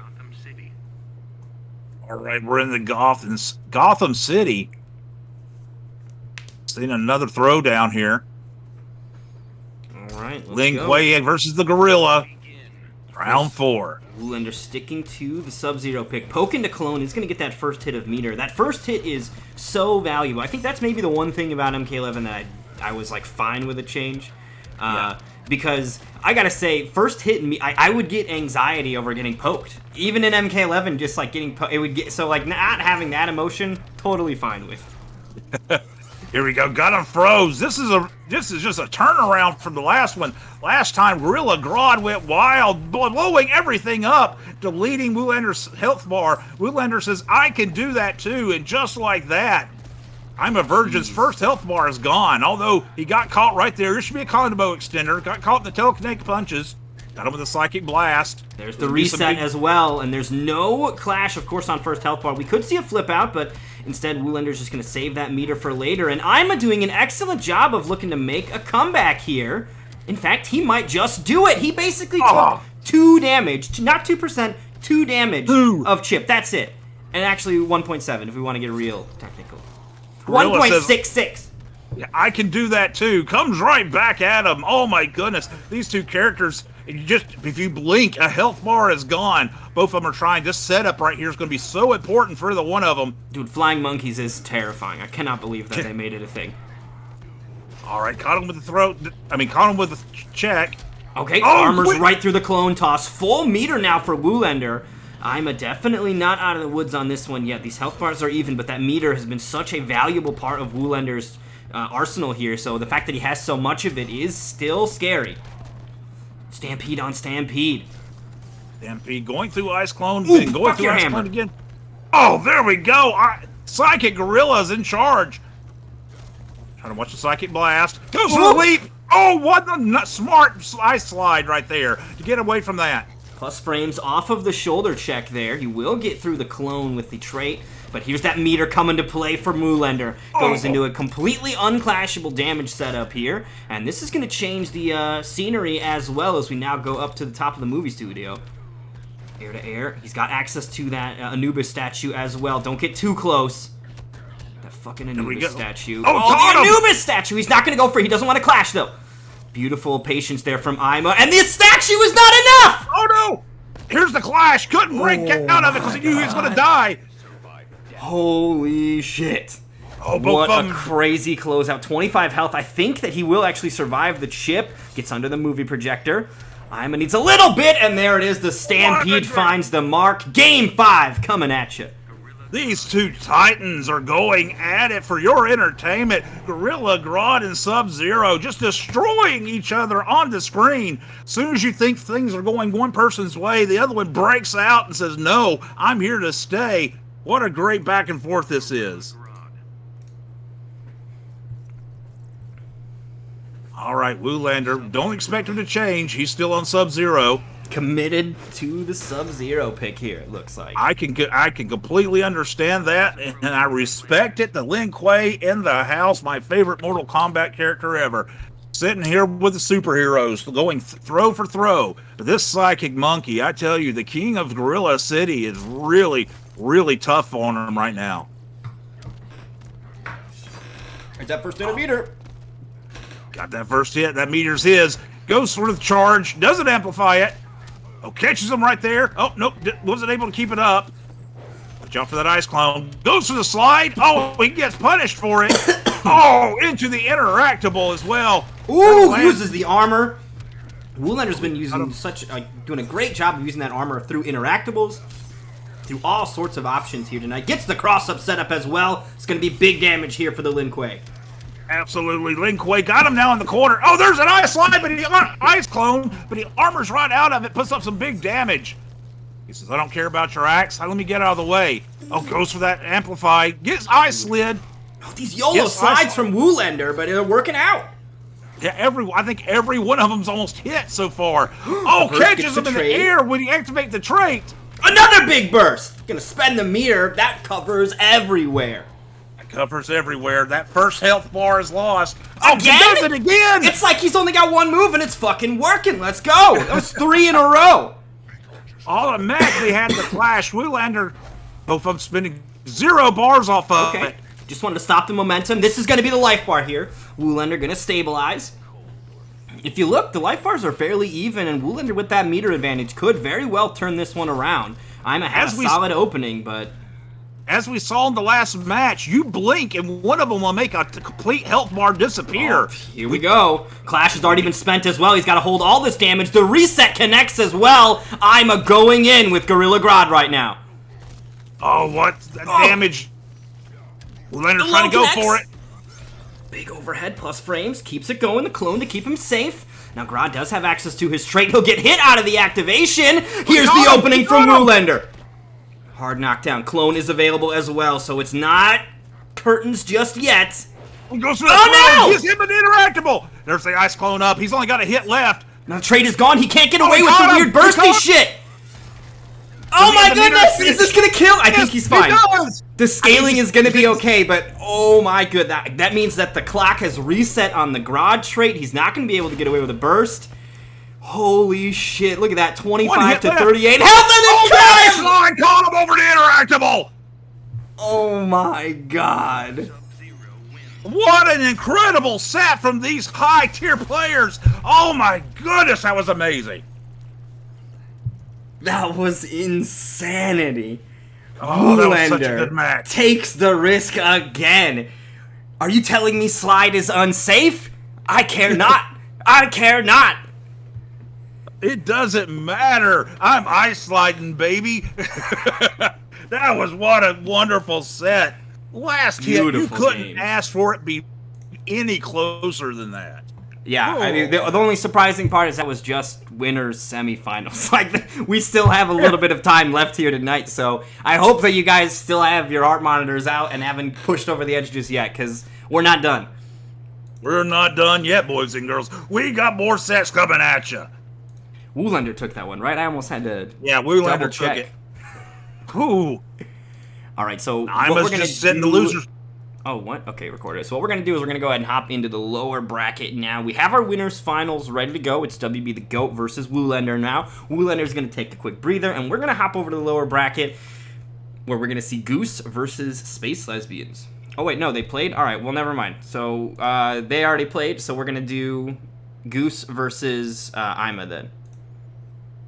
Versus Ima. Here comes baby Gorilla Grodd. I know Ima's got a few different characters. This is going to be a really good set. Don't expect Ima to disappear. He's very alive in that losers bracket. All right, so let's go ahead and get. Man, I tell you, after that match, my heart's pumping, Dream. I know, right? I have to take a quick, like a palate cleanser, watch some puppies or something. I don't know. So this is actually, didn't they fight? Yeah, so this was the opening match between these two. Round 1 was these two playing already. This was the Raiden versus Gorilla Grodd matchup. So now they are meeting once again in, I think, not losers semifinals, so it's, whatever, losers quarterfinals, I think. I don't know. It gets dodgy once you get a little bit too far away, but it looks like we do have our players here, so let me go ahead and type some names. Yeah, I must send Goose to the losers. Goose has fought his way all the way through the losers to meet him once again. He's already picked Raiden, and it looks like Gorilla Grodd is it. Now he's all warmed up, though, right? Now he's had some time to hit his rhythm, so we'll see if perhaps he's learned anything from the previous encounter, and the Thunder God gonna shut it down this time around. I mean, it was an excellent fight between these two. Incredible fight. Looking forward to seeing it happen again. Also want to give a thanks to Chief Leapleon for coming through with the follow as well. Thank you so much. Glad you're enjoying the Injustice action. And anybody out there with an Xbox, you want to get in on these, definitely hit that follow button, hop in the Discord. We're going to be doing much more tournament action for both this and MKX. I still have a lot of fun watching and hanging out with those games, so that's what we're going to be what we focus on. Oh my goodness. Look at this Raiden opening from the Goose. On a clinic of damage right now. Oh, here comes Grodd back, though. Nice blocks. Here comes, got him with the charge. Goose is setting with a nice health lead, but we know what Grodd can do to a health lead. Yeah. Caught him with the telekinetic punches. That's going to open him up. Here we go. Big combo incoming. There's a psychic blast. Keep it going. Nice our blocks on the reset here. And that's going to allow Goose to get some damage of his own going. Not quite enough to kill. Has a little bit left to get through. Tries to challenge in the skies, but isn't going to be able to get there in time. And I want to say that Goose is kind of going for these neutral jumps because we saw in their previous fight he was sniping those hover stances. So I think he's looking for air movement and looking to kind of get up there and challenge it. Right there, that was it. Every time they fought before, he sniped them out of that psychic blast, that air psychic blast. He's looking for, he didn't get him that time, but he caught him on the drop. Look at this damage that the Raiden is punching out right now. Keeps it all unclashable as well, teleporting around. He's got the sparkle hands now, so we can extend those strings. He's gonna get the conversion off of the amplified lightning bolt, though. I love seeing that, too. That is some of the craziest stuff. Teleporting in off that, wild. Oh, yeah. Caught him again right now. He's not even off his first bar. But as soon as I say that, he gets caught by armored punch to the face. And Gorilla Grodd got Goose down to his next bar. Not a lot of health left to work with here. We'll see what Grodd can do. He does still have that full trait, but will he get the opportunity? Keeps it unclashable. Smart plays here from Goose. Not looking to touch his opponent in a way that allows him to use his meter to mount a comeback. And now I don't think he can survive. Like, there's no hit that will allow a follow-up. So that is going to do it. Goose takes game one. Gorilla Grodd not able to get the offense going. I think a big part of that, though, was Goose's early lead, and then he maintained it. But as we've seen time and time again, an early lead is no guarantee of it sort of setting the tone, because the damage turnout from all of these players has been crazy. And it's not just that they're hitting you for a ton of damage, but they're then, like, tossing more coins at you and telling you to guess again on which way to block. Like, their offense is so powerful, and it's a big part of why I love this game. This game rewards creative, exciting offense. You know, and some would say there's maybe too many tools to play with on offense. There's too many moves to amplify to extend your combos, so it's hard to know which one's the right one, but fuck it, get creative and have some fun. Yeah, get creative, go in practice mode and play around. This game rewards that extensively.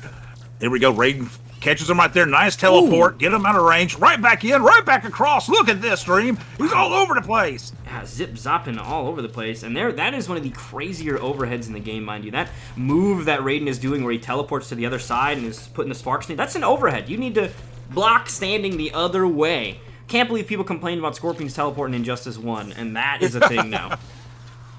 All right, threw down the electric ball. Oh, I thought he How did he avoid the lightning bolt? How did he get out of that? His fur was all over that. What? That was such a great setup. I don't know what just happened. But regardless, Gorilla's coming on top and just destroyed Raiden's first life bar. Very nicely done here. Ima secures that opening victory. Oh, there he goes. Sniped him, amplified it. He's been looking for that the whole match. Excellent defense here from Ima. Not getting opened up by those overheads. It takes me like a whole life bar to just remember that that's a thing, and then I gotta figure out how I'm gonna block it half the time. Like, it's a wild tool, but these players are just so well versed. Okay, jumps in. He's working slowly on this first health bar of Grodd. He himself has been on fire since he's lost his first one. He's trying to make this other one disappear. And Grodd like barely touched him. He did like 45 damage to him. That's it. Goose was all over the place, just whittling him away. That was crazy, Mr. Vort. That was insane, and these life bars are almost equal. Look at Goose. Oh, he finally caught him. He caught him with that psychic blast. I think that's the first time in 2 sets I've seen that. All right, he's putting him up. The throw finds the mark. He's realized that Citrus has got some really strong defense, so if Goose is going to block all day, there is an answer for that in the form of a throw. Full meter right now, though, on Grodd's side. So that means a clash as well as amplified stampede. These armored punches. The armored punches were the big deciding factor in their previous bout. Here we go. Unclashable as well. Oh, look at that. Unclashable again. Ooh, the reset with the low. Oh, didn't get you to jump out of it. Here's his teleport. See if he can do anything with this. His health bar is just gone. He's only got a fraction left. One more of those before he dies. And he might die if he blocks it. And that'll do it. The stampede hits after the trait is activated. So Ima is going to tie things up here and bring it back in game number 2. We'll see what Goose's response is as we move now into Game 3. Both of these players putting up really strong games here. So this really could go either way. Thank you so much for the follow as well, LMX17. Glad you're having some fun here, checking out this Injustice 2 action. This game is still an incredible masterwork that they've put out. So really, really having some fun highlighting the talent that this game is still fraught with here, even on the Xbox side of things. Obviously, you know, PlayStation's where most of the action happens, but for you Xbox folks, we got a spot here for you too. So definitely make sure you're grabbing your controllers and getting into these tournaments if you're interested in on the Xbox side. And it's on Game Pass, so if you want to learn how to play this game, we got plenty of people that are willing to teach you and help you out. Very, very fun game. Yeah, being on Game Pass really opens it up to a lot of new players, and not a lot of new folks sitting here on ranked play, just trying to play around. By all means, if you have any interest in what you see on screen, give it a try. It is an incredibly fun game, and one that's still going on to this day, even though WB technically moved on to their next game, which was Mortal Kombat 11. This game just continues to thrive, and people love it. And just like that, as I was saying that, I'm a version just destroy Goose's first health bar. I know, right? You say one little speech, and then health bar is just gone. What happened? Armor on armor action here. Goose is going to respond. Some solid damage coming out of that. The Electrify will whiff, but no big punish as he just goes full screen. The telekinetic punches do find the hit, though, and that is going to force a clash here. Now, Citrus does have 3 bars of meter to work with, so that could be a 30% recharge here. Just going to go for 2, so 25% of that health is going to come back. Vicinity Blast, but nobody's there. Nobody's there. Goes for the armor. Go teleport. Nicely done. Was that amplified teleport? It looked different. I think he may have spent the meter on it. Looked a little faster there, but able to get some offense going off of it. Lightning Bolt is charged up. Vicinity Blast just holding it there. I think he's holding it there because the leap will land right in that. Doesn't have to worry about any kind of cross-up ambiguity if he's got electricity crackling and waiting right there where you're landing. Trying to kill that first life bar. If he can get in there and get it done. Ooh. Hello? If he can get in there and get it done, this will be amazing. But he's still working, and look, Gorilla Grodd's doing Gorilla Grodd right now. Big damage. There we go, just like that. I'm a virgin from going 0-1 is now up 2-1. That was a really big hit off that back 3. I honestly, I didn't think it hit him. Like, it looked like he was just barely in range for that. Goose might have been, you know, like moving into it on accident, thought he was out of range, but the knuckles on that catching him. And when you do an armored back 3, it does more damage if the armor is not broken. So in that instance, you know, Goose didn't challenge the armor at all, so that just hit raw for basically, I think it's like a bonus 50% damage. So really, really big hit coming out from Ima, and that was enough to close it out. Now we do see Black Adam making an appearance here. I want to say that Black Adam is perhaps what caused Ima some trouble the last time we had him in a tournament here when we did the Injustice 2 Revival event. So we'll see if Goose can maybe challenge some of that here. So far off to a good start, though, Mr. Vort. Gets hit out of the dive kick, though. That's an uh-oh.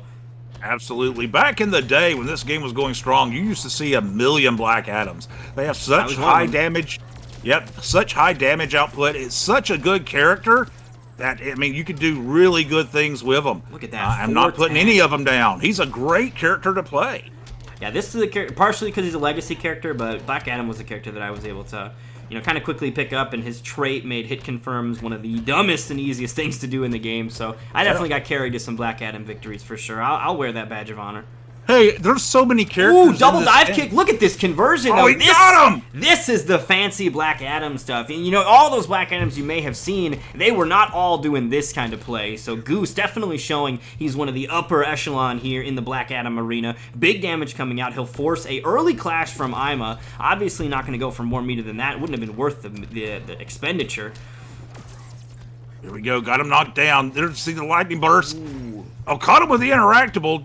Didn't follow it up, just trying to do some damage. Went under him when he jumped through. Here's Gorilla Grodd. Say goodbye to that health bar right there, sir. Oh, he got neutral jumped out for some damage of his own. Oh, he's going to survive barely. Look at that, 2 health remaining, but he's still going to keep going to town here on Ima. Now, WB in the chat, you're another Grodd player. Is this a bad matchup for Gorilla Grodd? Is Black Adam one of the tougher fights? Because it's looking a little on the tougher side here for Grodd to get his stuff started, and it seems like Goose is able to essentially be a threat at all ranges with that dive kick. Oh, my God, hunted down the flip out even. Black Adam just going in on the Gorillas. everything. I'm the one that The Rock's going to play in the movie. Look at me. I got this down. Excellent. And just like that. 2-2, going to a Game 5. Yeah, we got another Game 5 here, and I gotta say, Goose putting on an excellent showing here with this Black Adam play. Definitely seeming like he was fully in control on this one, so I think a big question here is, does Ima make a switch up, or does he feel confident that he can sort of come to grips with this game plan that Goose is enacting and find a way to counter it? He's thinking about it. You have your time, brother. So sit there, think about it. Oh, he decided he's going back to the Gorilla Grodd. There's something, even if it might be a tough matchup, he's going with the one that brought him here.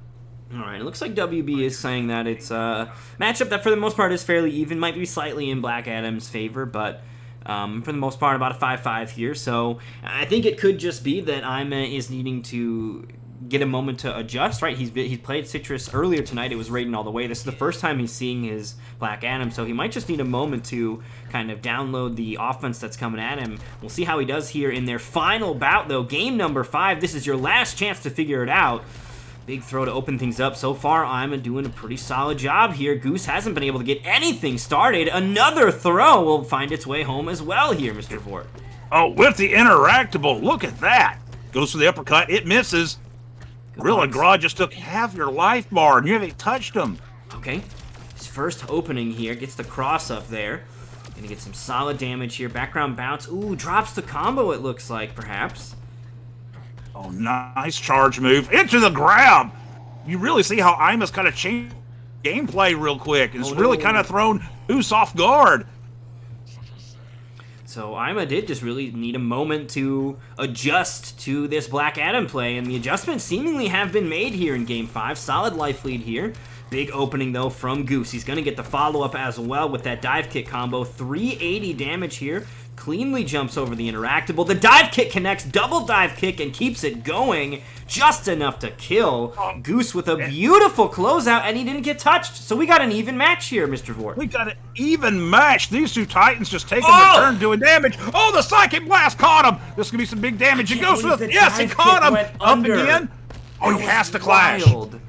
He had to clash. Forces a clash here. Even meter, we're likely going to see both of them spinning a bar. In fact, Ima will hang on to his bar. He'll let Goose get that health back.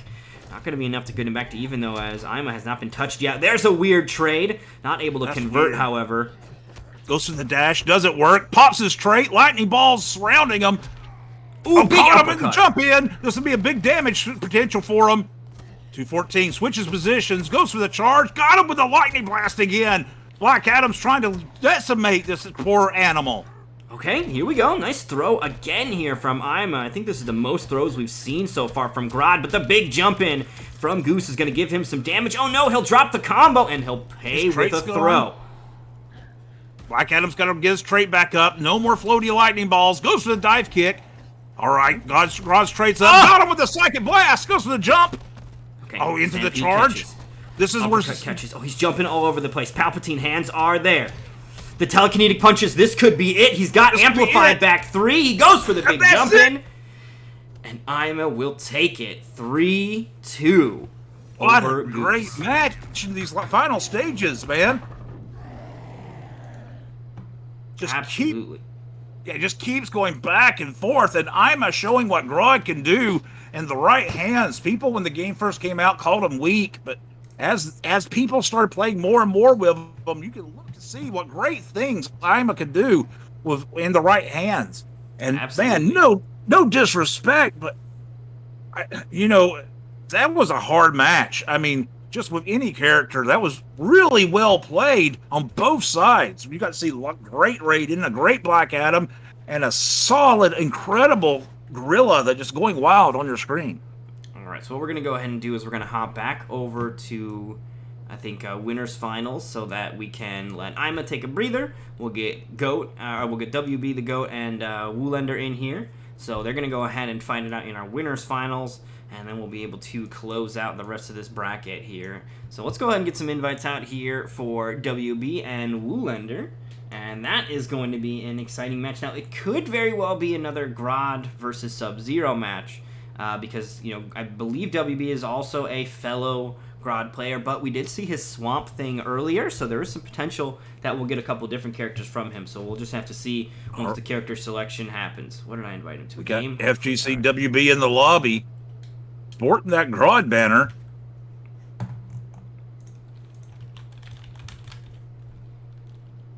All right, Woolander here as well. I think we're going to see, we might end up seeing another Sub-Zero versus a Gorilla gameplay here tonight. Woolander sporting both the Lin Kuei symbol and the Ankh symbol for Dr. Fate.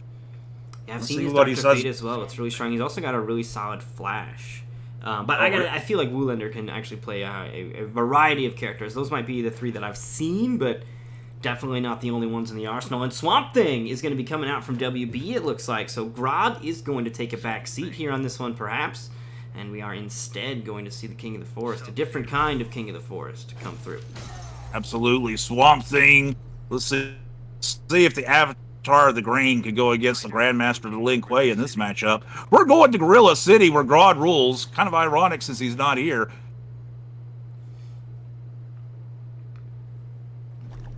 All right. It has begun, and this is winners finals as well here. So very important stuff available here. Of course, you win here, you get winner's side grand finals. It's a big cushion to fight with in the finals for the evening. Woolander, excellent start. Look at that health bar just disappear. Half his first health bar is gone in the first 10-15 seconds of the game. All right, here comes Sub-Zero. Got the pressure on. Open him back up. Using the interactable to extend it. Here we go. Look at this damage. Woolander, excellent use of those interactables. 420 damage. Very There's that slide again. Did he get touched? He did not. That is a flawless victory. Oh, but there's the homie. Going to poke him in the back. So that is the first hit, but WB's going to obviously need more than just one to turn this around. Here's the late freeze, keeps him standing. Oh, into the ice clone. What a great setup. Knowing he was going to try to come back, forces a clash. WB thinking about it. All right, he'll spend 2 bars. Woolander out of meter to contest that. The log, he's going to jump narrowly over it, but over it nonetheless. For the vine. Look at the difference in their jumps, too. Like, Swamp Thing has such a floaty jump. Sometimes it can be beneficial to him. It's not all bad, right? But it is very interesting to see the difference just in their air times, even on the jump. Yeah, Swamp Thing is very floaty. All right, keeping that pressure on. There's that ice clone, just keeping it up into the amplification. Oh, man, he's using every bar as he gets it. He doesn't want to let Swamp Thing out. And just like that, Swamp Thing goes down. Woolander up 1-0 in this match of the Titans.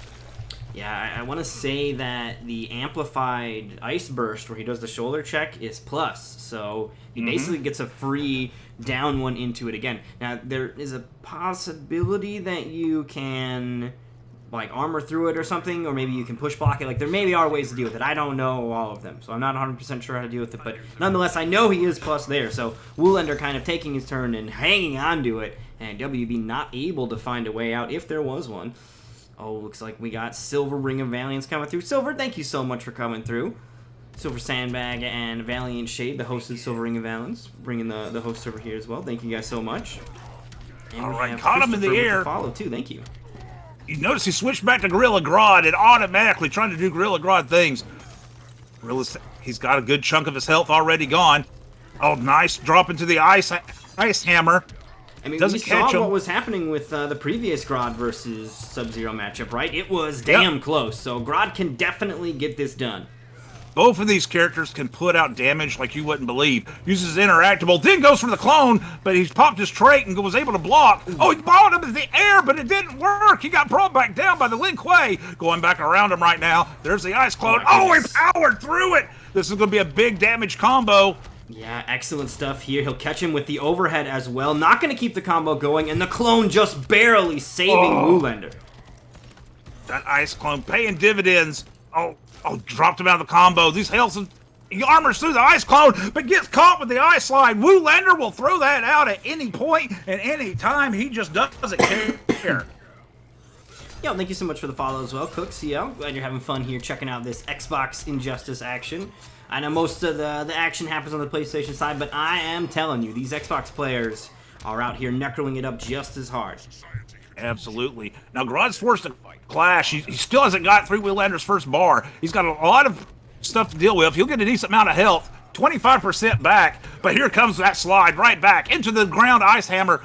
Uh-oh. Get thrown, puny God. Nicely done. I gotta say, I think Grodd is still in this one. He's sitting at about 60% of that health bar here. Goes for the burst. He'll actually end up floating over the big overhead there from Woolander. An interesting kind of standstill, but it works. Yep, it works. Man, I didn't even know that was possible. Come back, Grodd, putting on the pressure. Got him in the corner. Here, he tries the neutral jump. They trade. Oh, goes for the armor. Doesn't work. Bang, bang, oh, bang. Here you go. Puny God again. Got a roar. Very well done. Ooh, the bear trap is out. It's not for catching bears or for monkeys, but it could work. It could work, absolutely. Oh, nice damage of the setup. Got him with the amplification so it'd freeze. Going right back in. Oh, we got him! Oh, good delay. Get up there. Makes that second amplified forward 3 whiff. But now trying to find his opening. Close. Grodd can take that health. Oh, he got caught! And the toxicity from Woolander. He's not done. Oh my goodness, what close matches we got going on right now. Right now, the Lin Kuei is taking it to the Gorilla. But, you know, this could turn around in a second. As you've seen, that Gorilla can take off so much damage in just one combo. It's amazing that these two can just slam each other back and forth. It's nonstop offensive action. Absolutely. I mean, you know, Woolander's the one with the victories here, but I gotta say, if WB had hit him, hit him, he could have easily turned that into a kill of his own. So these games are very contentious between these two. Yeah, if WB had gotten one good hit in, it was over. It was over. All right, here we go one more time. Ooh, the low. That string has basically it all. It's got an overhead, it's got a low, and it's got a mid-ender. But now WB going to take some big damage here. It's the restand. Stampede will go blocked here. That's for the overhead. Got him! All right, this will be some good damage for Woolander. Got him in the corner. Goes to the neutral jump. Doesn't work. Oh, caught him with the ice clone again. He did this exact same thing last time he had him in the corner last match. Oh, he charges out. Good idea. You don't want to be stuck there.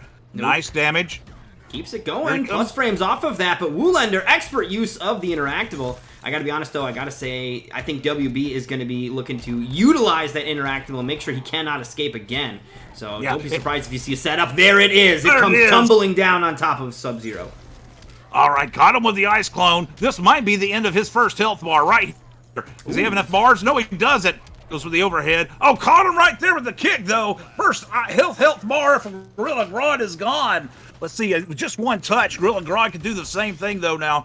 Yes, fight him, caught him. Available here for Woolander. Big air-to-air trade, and that is going to be Stampede closing out the round. WB in an all-right spot here. Meter advantage still on Woolander's side. Also, thank you to Ferenities and SROV for the follows as well. Glad you guys are having fun. Oh, had to clash. Didn't want to take that damage. See if he can get some health back right here, WB. They got tied bars. We'll see how much he's going to spend. He thought about it. Oh, a little bit of health back. One bar, 15% back. There you go. Didn't want to drop the whole gallon and Gaboogle, but Woolander in turn has now got you in a massive combo. You can't clash out of it again. Got him at 429. There's the ice clone. Oh, followed up by the overhead. Woolanders could kill here. Oh, this is big. A lot of meter left, but I don't think WB's going to get the chance. The throw will whiff, but he gets caught nonetheless. Oh, and the bags. Lin Kuei has put the monkey to rest on this set. Great match by both competitors. That was really fun. So Woolander's going to take it 3-0 in winners finals. He's going to be sitting pretty here in grand finals. And that is going to allow him, you know, the winner's side perks of having to have the bracket reset on him. Let's go back to that bracket while we get ready for our losers semifinals, which is going to be Scarlett versus Ima, which I don't believe we saw them play. Oh, no, we did see them play earlier as well. So Ima, back-to-back runbacks. Yeah, back-to-back runbacks. Ima set both these players into the losers bracket. Let's see. The first one wasn't able to, went about the same way, but it went to a Game 5 situation. It was really close. Let's see what Ima can do here against Scarlett, or Scarlett can come back and take revenge for that fight. As I'm sitting here talking, my Cyrax, my snake, is coming out saying hi to me. Hi, buddy. I don't have a Bubs, but I have you. Now, is your Cyrax big enough to eat Bubs? No. No? Alright. No, he's about 2 foot long. Oh, Bubs could eat Cyrax, is what it sounds like now. He's a young snake. He's only, I think he's a year old this August. So he's about 1 year old now. He's very young. He does have Cyrax colors. Woolander is a lingerer. Get out of my lobby. Go, Woolander. Lingerer. But he is colored like Cyrax. Oh, nice. Yeah, when he hears me talking here on the mic, he thinks it's because usually when something like that happens, it's food time, right? When I'm talking to him. So he heard me talking and is like, hey, are you going to feed me? Do you announce the feedings as well? That'd be kind of hype. Oh, no, but I talk to him. And Cyrax has pinned the mouse in the corner. Here, buddy, I got you some food, that kind of thing. And so he's coming out looking around going, hey, where's my mouse? Where's it at? I'm ready. You'll have to wait a little bit, buddy. All right, here we go. Losers semifinal. So this is top 8 losers side. So a loser here is going to go home. Now these two have already met before. There was some counterpicking going on in this matchup. I want to say that it was Dr. Fate versus Wonder Woman, and then Supergirl came out. But now Dr. Fate going to take the bench early from Ima, and Ima's just going to be playing, it looks like. Yeah, Scarlett pulled out Grodd versus Wonder Woman matchup. Supergirl at one point took a round and then went. Yeah. Here we go back right at it. Oh, Wonder Woman. He feels safe in this matchup. Much better Wonder Woman than his Power Girl, as we've seen earlier. Oh, caught him with the overhead whip. Ooh, shield's out there, but gets the trait activated here. Now, doesn't have the shield, but still gets access to a slew of interesting moves while in this trait. Beautiful anti-air with that uppercut whip, though. So Scarlett definitely trying to keep this monkey in check. Well, right now, Scarlett's doing it. Ooh, answered everything. Say that. Here it comes. Right, big damage from Grodd. Oh, you can just backdash right out. Okay. So Scarlett makes her escape. Wonder Woman going in. Oh, got caught by a kick. Opened up for a combo. Let's see if this is going to be end of her damage. Goes for the clothesline. Oh, my goodness. That's it. She had him where she wanted him, but somehow Grodd got out. Goes for the interactable to finish him off. It doesn't work. And instead, Grodd's putting down some more damage. Oh, caught again. Goes for the clash. Going to get some of this health back. Let's see what the beaters are. All right. So Scarlett is going to win this clash here. 25% back on the health bar. And now Ima does have the meter advantage. And finally, Grodd got knocked off that first health bar. Man, that gorilla was being stingy with that thing. Yeah, he's definitely hanging on to that. The burst, it covers everywhere, even behind him. So Wonder Woman going to get caught here. Now has to hold the follow-up. Tries to block for the air overheads, but he's got a low from above as well. Wonder Woman going in with a whip. Tries to charge. Doesn't work. Go! Charges him that time. Knocks him across the screen. Catches him in the lasso with a follow-up. Here comes Grodd again. Here's some smashing for you. He just does so much more damage per touch. All right. Amplified Stampede and just makes it to the other side of the screen. And now it's Scarlett's turn. Oh, no. Misses the tight link on the follow-up from the shield. Catches him with the shield, but it won't matter. He armors out of it. Just one hit left is all you got. And he goes ahead and closes it out. It's just the difference in these two characters with every touch is Wonder Woman's doing damage, but Gorilla Grodd will take your breath away with that damage. Oh, yeah. I think another, unfortunate factor was Scarlett missing that back 3 combo as well off the Amplified Shield. Somebody was saying you can do it. It's a tight link, but it can be done. And then in these kind of moments when the pressure's on, sometimes, even if it's something you have down, that pressure can kind of get you to crumple a little bit. So Scarlett missing that damage there, going to be very costly, especially when you're up against a player of Ima's caliber, right? Like, every little bit of damage that you leave on the table is going to be extremely costly in the long run. You got to capitalize to the maximum every time. Every touch you make, you got to make it count. Those tires. Why does it look so goofy? Oh, he activated his trait. This is going to be some big damage. Tries to get out of it. Catches him with a whip. All right, get lasso. Goes for the Psychic Blast, but she falls backwards out of it. She's activated her own trait now. She's all glowy. Look at her. All right, the whip catches him. Catches Leap. him. Look. Beautiful air-to-air trade. I'm going to get the conversion here as well. The cross-up will find its mark. And Scarlett's health just disappearing. Ducks underneath the throw. Now it's Scarlett's turn. Full launch into the back three. Okay, pretty solid damage right there. That was nice. All right, he activates the trade again. She knocks him out of the air. Doesn't want any of that with the shield. Goes in, but he was armored. There's the end of your life bar, ma'am. Scarlett doing a decent job of kind of hanging in there, but we've also seen Ima really cling to this last bit of health. Not going to get a chance this time. That upward shield bash from Scarlett is going to close it out and about even up these health bars. Still an upward battle here for Scarlett, but she's got the meter advantage. And a character like Wonder Woman can do some great things with that meter. She's got plus frames available to her in the shield bash, as well as just some solid damage turnout with those amplified shield tosses. And you can spend a bunch of bars for just big, dumb damage. Yeah, absolutely. He's going in with his trait. Scarlett catches him, but doesn't capitalize. Too big of a damage. Looking out for a trait or a clash, perhaps. Yep. Oh, caught him right there. Oh, into the throw. This won't kill, but it's going to put a lot closer. She goes in, gets blocked. Here's the interactable. One hit left. Watch out. Oh, the parry! Beautiful play. Scarlett is hesitating here off of these hits from the shield, though. Doesn't want to let a clash happen. The shields are connecting. Scarlett, 9 health left. How do you get away from that, though? The big burst from above is going to do it, but I gotta say, I love the tenacity from Scarlett. Back to the wall, no options left, and the parry was still there, just like finding the way to stay alive and hang in there. Very, very well done. Very respectable play right there. Good job. But it's still, at the end result, Ima's now up 2-0. Scarlett staying Wonder Woman. And this means Wonder Woman all the way. So if, for example, Ima decides to go for a Dr. Fate counter pick or whatever, which is, you know, we saw him picking Dr. Fate before, right, that could be problematic here because Scarlett is going to be locked in here now with Wonder Woman the whole rest of the way. Goes in, Grodd catching. Ooh, goes to the armor, breaks her up. Oh, misses the kick. But still going to get the follow-up anyway. Oh, my goodness. Is it the sunlight here? He looks so much brighter. And absolutely, there goes half her bar right there. She's trying to fight back now. Good 94 on the thing. That's a little poke damage, but here comes Grodd doing some big Grodd damage again. Oh, we're up to 347 in just one touch. Oh, again, nice plus frames off that shield bash. Catching him trying to jump. There's the instant air shield. But Ima doing a good job of being patient on that one. Excellent avoidance on that interactable. The gargoyle has been tossed. There's still another one. Let's see if Scarlett goes to toss it herself. There it is.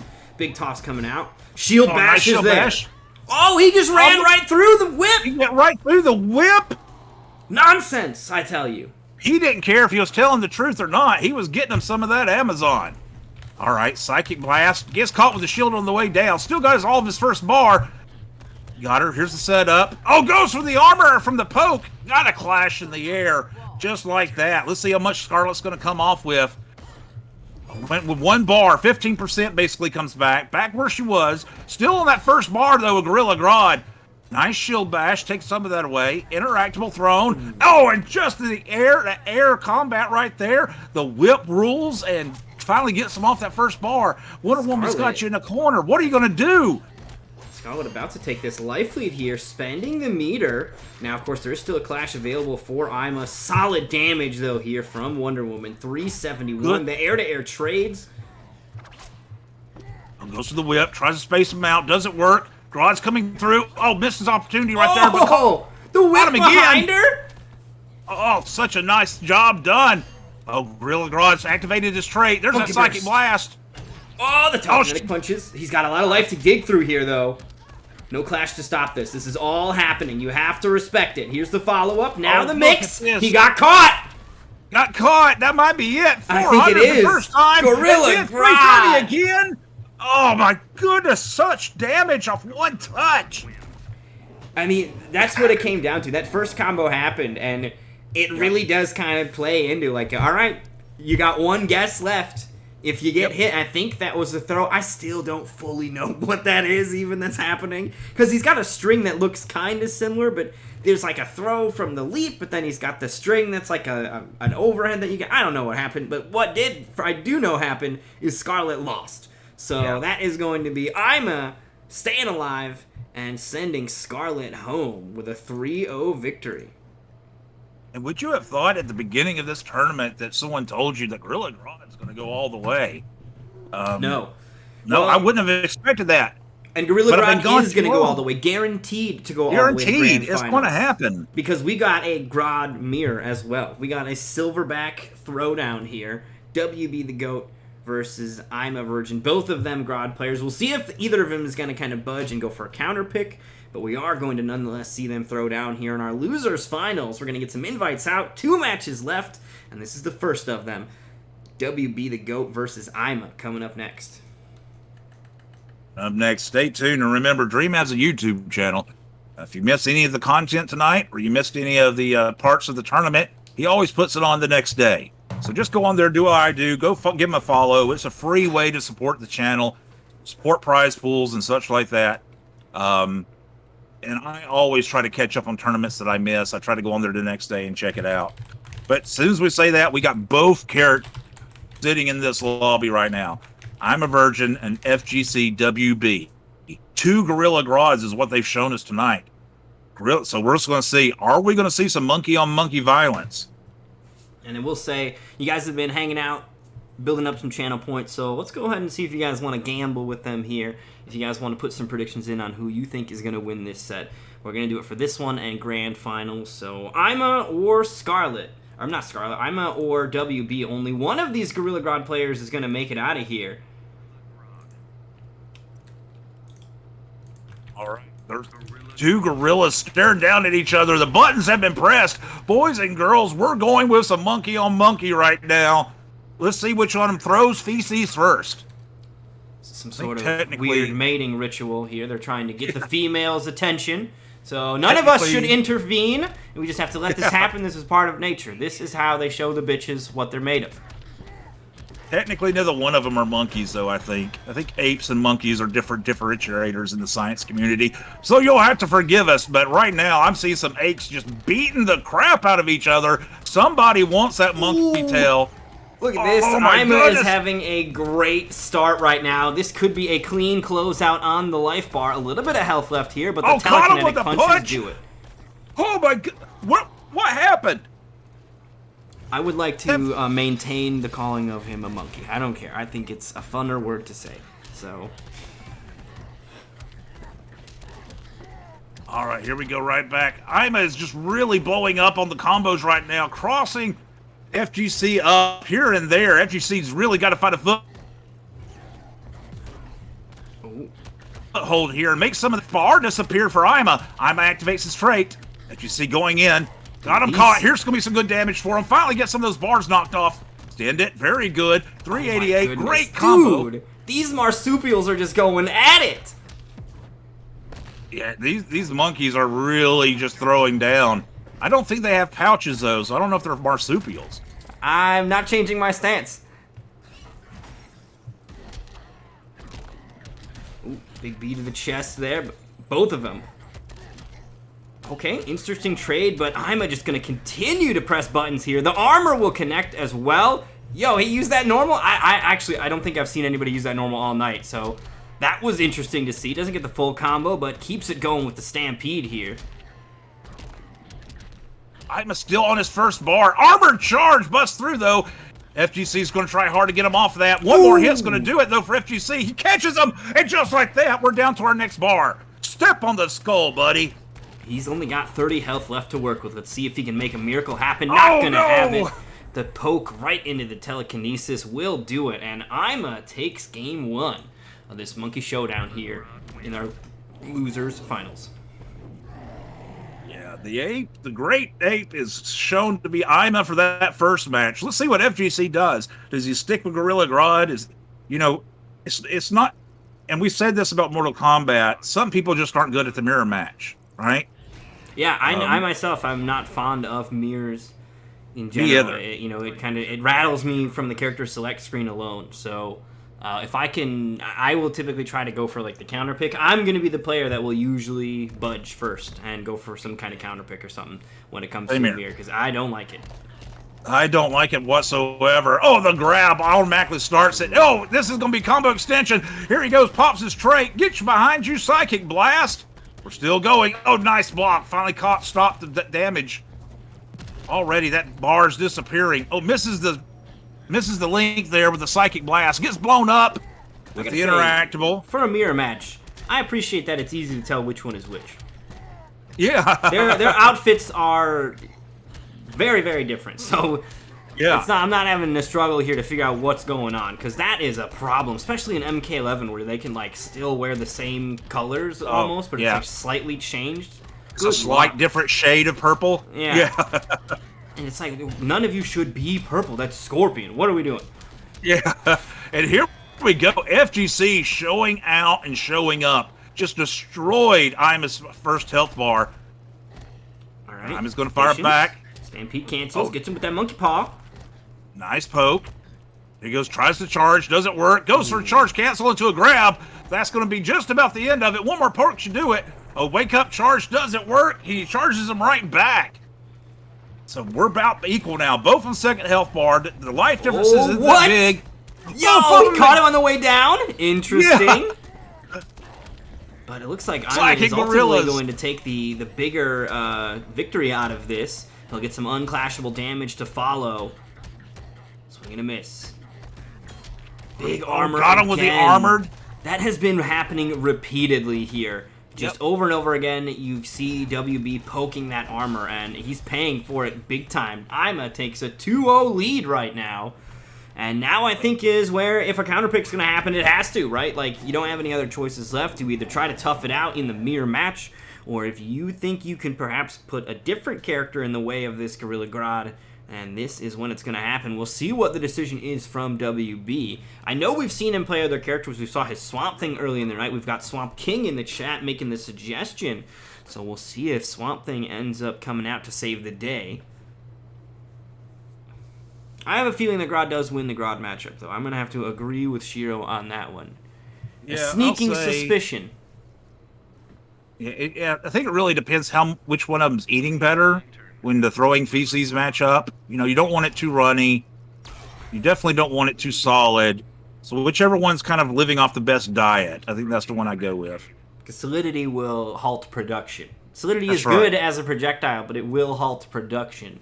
That's so right. You want to find that like good enough to throw, easy enough to produce. Yeah, it won't melt in your hand, you know.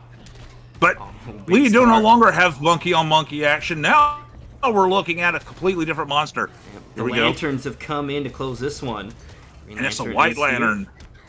All right, gonna catch him. Ooh, not quite close enough with the lantern explosion. I think you're gonna do the normal one on hit, maybe. I'm not really sure, but Goat in a little bit of trouble here. That air throw catches him. Also, thank you for the follow. Great sandwich. Glad you're having fun checking out this Injustice action here on the Xbox side of things. And the big monkey leap here from Ima. Close it out. So much damage. Set point available, and he's looking in a real strong position here. Completely projectile immune. Gonna have to just no ice clone, no laser blast, nothing stopping this monkey. We finally caught out. WB does have that full meter. He may end up having to use it on a clash here, and there it comes. Yep. He is going to go for the clash. Waited till he took maybe a little bit more damage to justify it and to get some meter going, but he'll spend 2 bars here to get some of that health back, trying to stabilize. Yeah, he wants to say some of it. Absolutely. We got to make sure to keep the Xbox stuff going because, particularly with crossplay not being for these older games, you know, there are still players on these that it's really cool being able to have a place to highlight and showcase them because the talent is everywhere. All right, trying to go in. Done a little bit of damage. Goes for the wall. Doesn't work. None of that Centurion stuff here, please. All right, telekinetic punch. Uh-oh. Got him. Oh, this is going to be big. Oh, he gets a nice block. Actually, I'm a rare slip-up here, but WB does still have a long road ahead of him. Yeah, still has that whole first bar, but although Green Lantern finally breaks through that first bar, he's got a big hill to climb here, but it is possible. He's got the meter to do it. Nice blast. No trait. Okay, the trait is now available for Grodd, so he can start eliminating projectiles. Doesn't get the immunity activated in time, so he's still going to have to weather the storm here. But it looks like I'm looking for the moment. Okay, there it is. Now projectiles completely useless. Goat has to hang tight, and he's Oh, not he able caught to him! hang on long enough. The cross-up from the Grodd leap is going to do it, and Ima is going to take it 3-0, which means we're going to have ourselves a run back for our grand finals, which is typically the case, but definitely going to be a similar story here. Ima versus Woolander is about to go down, and that was a crazy set. That was an insane hype set that went literally down to the last touch that both of them went for. It's going to be amazing, boys and girls. Strap in for this one. Good job by FGCWB getting so far in the tournament, too. What a great job. I love that these people are sitting here repping their characters, repping their game, showing what skills they have, and it's just a treat for all of us. Absolutely. This has been really exciting. Big shout-outs to WB for hopping in the bracket. He was on the fence about whether he wanted to play or not, so big thanks to Shiro for also convincing him to. Really glad that Man, you made a great showing for being on the fence, brother. Absolutely, right? Yeah, he wasn't like prepping all week for this, but it's been really fun getting to see both of the Grodd players go at it, and we're still not done with the Grodd stuff because Ima is going to carry the torch on here into our grand finals, which, speaking of, it does look like we've got our players ready. So let's go ahead and hop into the lobby here. We've got Ima on player one side, although I do have to give him a little L as well because... Oh, and Woolander changing it up. He did not go Sub-Zero. Interesting. I mean, he's got a whole set to work with, so that could be part of it. He flat out picked up Enchantress. I can't wait to see this matchup. This is going to be really good. This is our first Enchantress show up for the night, too. I think she's a really fun character. Although I am nowhere near as good enough to play with her competitively, she's very fun to play. All right, trying to poke each other out. Oh, caught her jumping in. I'm a virgin. Oh, got the drop. Here comes Enchantress right back. All right, here's her minion.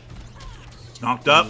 Extend the combo. Big damage coming. Oh, drops the last bit of it. Still 300% right there. You know, speaking of Enchantress, I've been playing Valiant Shade lately. He's been playing Enchantress. Hopefully you're still here because Woolander is a really strong one. So if you're trying to learn Enchantress, take some notes. He's got some really crazy stuff going on. But so far, Ima's been able to weather the storm quite nicely, keeping up with Enchantress here. He'll actually take the lead as he goes for the transition. Oh, catch this, baby. Still don't know why a car hit you with that kind of impact, but hey, we got to get to the next stage. Oh, nice. Nicely done by Woolander. Caught him for a big combo. Let's see if this is going to be finish him off. No, not quite. Good avoidance Goes for some here. Charges. Just going to duck underneath that. That wall is an interesting choice. Tie round! That has not happened the entire time since I've been back to this game. I haven't seen one. You. These two are going to go at it. It's going to go down to the wire. Oh, nice. Caught her right there. Got to activate the tray into a clash. Woolander looking to get some health back to even things back out.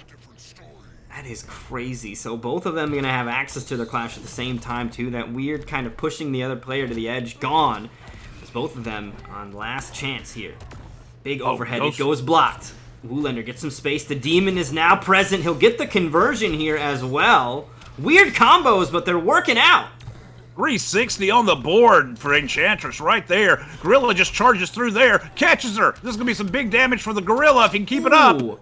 Okay, backs off, perhaps worried about the, well, no, the clash already happened from Woolander. Ima does get over the normals here. Full damage, Woolander's in trouble. Oh, this is it. This is it. Yeah, and just like that, the Gorilla takes it. Very nice. Splitting the woman out of the Enchantress. Man, a gorilla hits you so hard you're not possessed by a witch anymore. That's amazing. That is the strangest way to perform an exorcism, is to unleash a monkey upon someone to just thrash them about until the demon lets them go. I don't know if that's in the Bible or however you're supposed to do it, but... Let me tell you, I've read the Bible several times. I've never seen anything about summoning a great ape to beat it out of you. Maybe that was in the Noah chapter and they overlooked it. I mean, they had a monkey on hand for that, so... Yeah. All right, Woolander changing again, this time with the Flash. Let's see what kind of Flash shenanigans he can come up with. Still new characters all the way into this level of the competition. All right. Big opening here. Jumping in, doing his stuff. This is going to be some good damage for him. Try to catch him again. He did.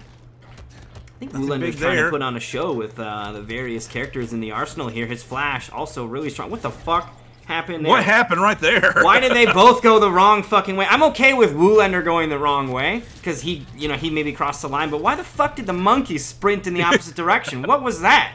I don't know.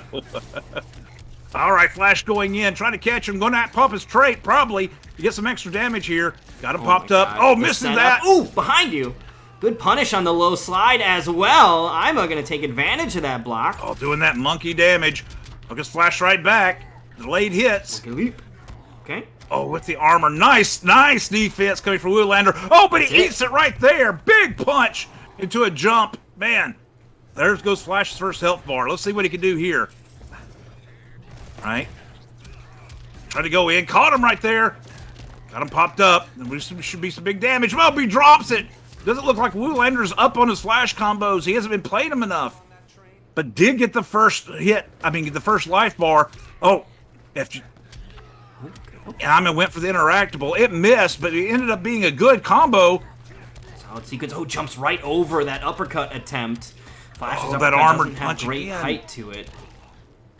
Crossing him up. Good defense, though. Woolander makes his way out of the storm, but he will sprint straight into that stampede. That's the same way Catches that him with a Mufasa low. went. Here we go. Flash trying to go in, trying to do Flash things. Still, there he goes. That's the first time I've seen the trait this activated. Oh, This will be wow. some good damage for him. Delayed, and the delayed get up saves him from the overhead. And nice and the use of the interactable. Good job. I'm a Virgin goes up. 2-0 now. Yeah, he's got a solid lead here. Now, of course, he's still got to reset the bracket, so Yep. we'll have to see what Woolander might be Woolander just does. showing off different players until the bracket's reset. I mean, different so far characters. he's really been oppressively approaching these situations. It's like he's robotic. It's crazy. Yeah. All right, he's going back with Flash. Got that God costume on there. I think that's what they call that color. I like One of the DLCs. He's confident that he can get this done with the Flash. So no switching happening here. He's going to take another shot at it. I think if the bracket gets reset 3-0, we could see the return of Sub-Zero. That seems to be the character that Woolander is that seems most very confident likely. with, but he's willing to continue to experiment around and see if he can find another working strategy. Big drop there from Ima, but he'll at least keep the trait activated. Maybe one thing, since that first match was so close, right? I mean, it went down literally to the last breath of health for both of them. Maybe wow, that's what he's trying to do. Trying to find someone that can handle this gorilla a little bit better. But right now, that gorilla's running wild on his arch nemesis. Look at that. Is he a Flash villain? Yes, he is a Flash villain. Oh, I have no idea. I thought he was a Batman villain. I don't know why. No. He's a Flash villain. He's in Central City trying to do things to Flash for some reason. I don't remember why they clash, but they do. All right, that's fair. I don't know. I feel like I assume almost everybody I don't recognize is a Batman. Well, there's so villain, many Batman villains in the game. Exactly. It's like right? a good guess, right? Yeah, if you just guess Batman villain, you're halfway there. You'll probably get it right more than not. Exactly. That's what I'm betting on. The odds. Ooh, big whiff on that jump in. That's going to allow Ima to keep that last bit of health here. Woolander just barely backing out of that overhead. But Ima, undeterred, just keeps on pressing buttons, finds the opening he needs here. There's the overhead making the connection, and Woolander's health just slipping away from him here. He does have that clash, but I don't know if he's going to have enough health for the next few set of hits to kind of allow it here. This Stampede Amplify unclashable, and now he's in chip territory. There we go. That charge knocks the Flash back into Central City. Get out of here, punk. And I'm going to have to attach an L to Woolander's name as well. We have reset the bracket here. Ima has been able to make solid use of his Gorilla Grodd play, so the bracket has been reset, and Woolander now on the loser side of the bracket as well. So we'll have to see if Woolander switches over to Sub-Zero, which is what he won with last time, and that's exactly what he does. He's called upon the Lin Kuei to close this one out for him. All right, I tried some other things. They didn't work. Here we go. I got a whole nother set, and I'm going to go out with the Lin Kuei. Take the Grandmaster back to the gorilla and see if he can't freeze some feces. Oh, gets him automatically. Goes with the Ice Clone. We've seen this so much from their first set. Here he goes. Packs him with the Ice Slide for the finisher. Oh, got caught. This should be some good damage. Monkey's going wild. For the low, good defense here from Woolander. He's going to get a solid opening here in response. Keeps his opponent cornered. Stabby, stab, stab. Knockdown into the clone setup. Ooh, the unblockable, but Woolander has repeatedly been ready to armor through interactables. And look, that's how you deal with them. And that's been the way of it since Injustice 1. Interactables are big and dumb and hard to get around, so you just armor right the fuck through them. And Woolander has been all about that all night. Right now, he's taking a buttload of damage. Look at this damage this ape is pushing out. He's dead. This is going to cost him on the health bar unless he tries to flip out of it. So Ima, maintaining his composure despite being down, he's able to get the hit straight into the reset, and that is the kill, round 1. And the lead going to early go to Ima, but he's only going to maintain it briefly as Woolander hunts him down with a slide. He was able to at least take that interactable off the arena, which I think is in his benefit. Oh, armors through that ice clone. Take some damage, buddy. There he goes. Goes for the big overhead. Doesn't hit. Ice clone doesn't hit. Nice blocking. Gets caught by the telekinetic punch. This is going to be some big damage. Past the clash. Yeah. That was going to be so much damage coming. So this is going to be meter now being spent by Woolander. He'll spend 2 bars. They're now going to both be even on meter. That'll give Ima potential access to a decent clash timing of his own, but he's just going to keep swinging with the damage here. Woolander, no bars to get out of this, no clash, no nothing. He's going to have to hold this damage. Eat all this, and look at the patient sitting here by YOLO slide, he's a fucking madman, and it works! Oh, caught him. This is going to be it. I think, oh no! He's got a health sliver left. Goes to the ice clone. Oh, he's got his trade up. Jumps over the low. He's got to worry about the full screen monkey burst. He armored through it! I didn't think he had enough life to live on that. I did not either. He is barely clinging on right now. Ima is going to go ahead and clash out of this. What that's going to do is reset us back to neutral. The trait will be gone. He will be able to maybe leap in, but if Woolander catches him, it's a big uh-oh. Woolander still in this fight. The YOLO slide. It doesn't matter if they block it, he says. Yeah, it doesn't matter. Oh! Armor through it. He got caught. It was a setup. He wanted you to armor through it. No fucking way. Woolander going for the biggest comeback. No, he can't keep it together. Woo! I don't feel like I ever yelled this much during MK11. I don't know if it's because of the mood that I'm in general, but this game is fucking crazy, and I don't have a depressing, oh, he broke out of it. He did a breakaway. That's right. Never mind. Oh, back to Boringville. He picked the right move and got punished for it. Yeah, none of that. This is so exciting. So Ima takes the lead. This is just fun, is what it is. I think that's a little something that maybe, I don't want to just pick at other games, but one of their other games, their latest variation, missed. Is games are supposed to be fun, and this is fun to play and fun to look at. It's all kind of action going on all the time. You're never bored, and you never have to sit back and think you got robbed for doing the right thing. Oh, caught him with the psychic blast. Here we go. Be big. All right, got blocked, but here it comes again. Another slam into the jump. He slides under it. Good call. Okay. Watch out for the monkey. Oh, he caught him with the leap. He goes from pounding the ground at full screen to leaping and crossing you up in a matter of moments. He's canceling the full screen ground pound into the leap and cross up. It's fucking crazy. Oh, caught him there with the overhead ice axe. Here we go, going in. This will be good damage now for Woolander. He spit the bar, got him froze, so he can do even more damage. 395. Oh, barreled through the ice clone. He's in trouble. This might be his whole bar right here. And it is. The first life bar down. Woolander's got a little bit, about 30% left on Ima's life bar that he's got to chew through. All right. Oh, he used interactable. Nicely done. Excellent awareness. You know, that is one of the interactables. I got to be honest. I forget about it all the time. Yeah, I have no idea that it's there. Most of those background bounce interactables are in the middle of the stage, and this one is, as you can see, clearly off in the corner. And it just kind of blends in, like it doesn't look like a thing to kick people off of. So I forget about it all the time, but Woolander and even Ima, very unlikely to forget. They are so in tune with this game. It's so lovely to see. Straight six to be back. It is. I knew he was waiting on it. He popped it. He's eating a couple ice balls. There's another one. He's trying to get that armor activated. Now he'll be projectile immune, but definitely had to take some hits in the process to get there. Yep. Good slide to get out of there. Him. Uh-oh, that's a reset. Oh, Oh, that was so much damage. He had to clash. Had to. Woolander's going to win this, though. He's going to get some health back. He only spent 1 bar. It'll be a little bit of health. He's going to use the rest of it on offense to try to catch him. Oh, that ice clone got him, but he gets popped up. Oh, this is going to hurt. This is going to hurt bad. The gorilla's going in. Oh, yeah. Back away. Out.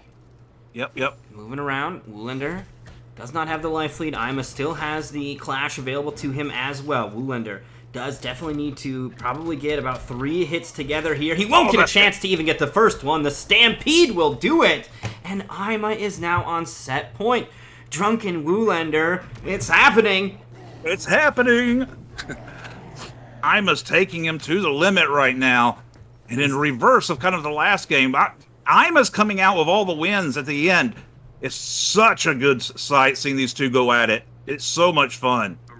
These two gigantic damage dealers. I think Woolander was confident his Sub-Zero could close it out, but in the end, it seems like Ima has progressed to a new level. And their match was so close before that, it was no guarantee that he could do it again in the first place. So now Woolander, he's got to get the reverse 3-0. This is tough. Yeah, very tough, especially against this particular Gorilla Grodd. I gotta say, though, it's all part of the script we had prepared for you tonight. These matches are scripted. This is a pre-recorded video that we're watching. This isn't even live. You've been duped! This is gonna go game 5, and Woolander's gonna take it home. This happened yesterday. All right, going in with that trade, trying to make room. Doesn't work. Woolander smart. Got the armor up. He's immune to all those projectiles, all those ice clones. Finally got a touch. There should be some good damage for him. Look at him, still going. That bar's just disappearing. Leap. Got him in the corner. Watch the beer barrels. Oh, goes for the ice clone. Doesn't work. Oh, my goodness. So much damage is coming on Woolander right now. Goes for the ice clone again. Okay, the fan is there to close it out. Nicely done. And Ima has a huge life lead. What a storyline here that Woolander is building up. All right, Woolander's got to take this serious real quick because he is 1 health bar away from being gone from the tourney. Ooh, not quite close enough to get the telekinetic punches. Now he's in big trouble. The leaps are going crazy. The cross-ups are happening. He catches him with a clone. A little bit too much aggression from Ima. So Woolander is going to take off another 269 on that health bar. He'll narrowly avoid the uppercut as well. Here we go. Armored through. This could be some good damage for Woolander. Trying to get rid of that first bar as much as he can. Goes for the jump in. Cross up! Let's go! Cross up! This should be it. This should be all of that life bar gone right now. So now we're at least on equal terms as far as life bars go. Still got a ways to go. You're sitting at about half. Oh, it uses the interactable. The barrel through. Activate the trait. The monkey is there. Launcher through the transition. This very well could be it. The scaling has shrunk on this. How fast is that guy going? Someone ticket that dude. Yeah, I mean... And that is it. Like that. Ima takes the tournament. Say hello to your champion for the night. Ima Virgin took it with his impressive Gorilla Grodd. Yeah, that was crazy. Ima a straight 6 in a row on that one. The Gorilla Grodd play was all warmed up and ready to go. So congratulations to him. He has done it. After the bracket reset, he brings home the victory. Woolander going to get a solid second place, though, and definitely put on a great showing all night here. So I want to say, a big thanks to everybody that came through. I hadn't done an event in a while. The last event we did was the Nightmare Series finale at this point, like 2 months ago. So big thanks to everybody that came through to watch and to participate. And I want to do more of this stuff. This was a lot of fun. I don't know if I've had this much fun commentating in a while because Injustice 2 is a wild game. So I want to get more of this in there, which means those of you guys out there with an Xbox, with Game Pass, that want to get involved in this, feel free to hop in the Discord, follow me on Twitter, keep up to date. We're going to be doing these with some regularity, I think. We're going to be looking at MKX as well. That's still also another really fun game. So the Xbox side of stuff is going to continue to get some love. I may have moved on from MK11, but I do really enjoy these games. And of course, a massive thanks to Mr. Vort for helping me out on the mic. I really appreciate you coming back, and you still got it. This is awesome. Well, brother, any point that you need a commentator, you can just call me. I love being on the mic with you, and I love watching these incredibly hyped games. Yeah, and for anybody else that wants to get on the mic, we got Silver mentioning it. If he wants to get on, we're glad to have Silver. And anybody else, if you guys want to try your hand at the mic. This is a great place to get started. I've always enjoyed that my tournament and arena and channel has been a great place for people to kind of get their foot in the door, get started, get a taste of the competitive environment, and then they can kind of graduate to bigger and grander things. So I'm totally fine with it being one of those early kind of stepping stones that people go through, and that goes for commentators as well. You want to try your hand at the mic, let me know. We'll get you in there, and we'll have a great time. But I think we are going to say our farewells at this point.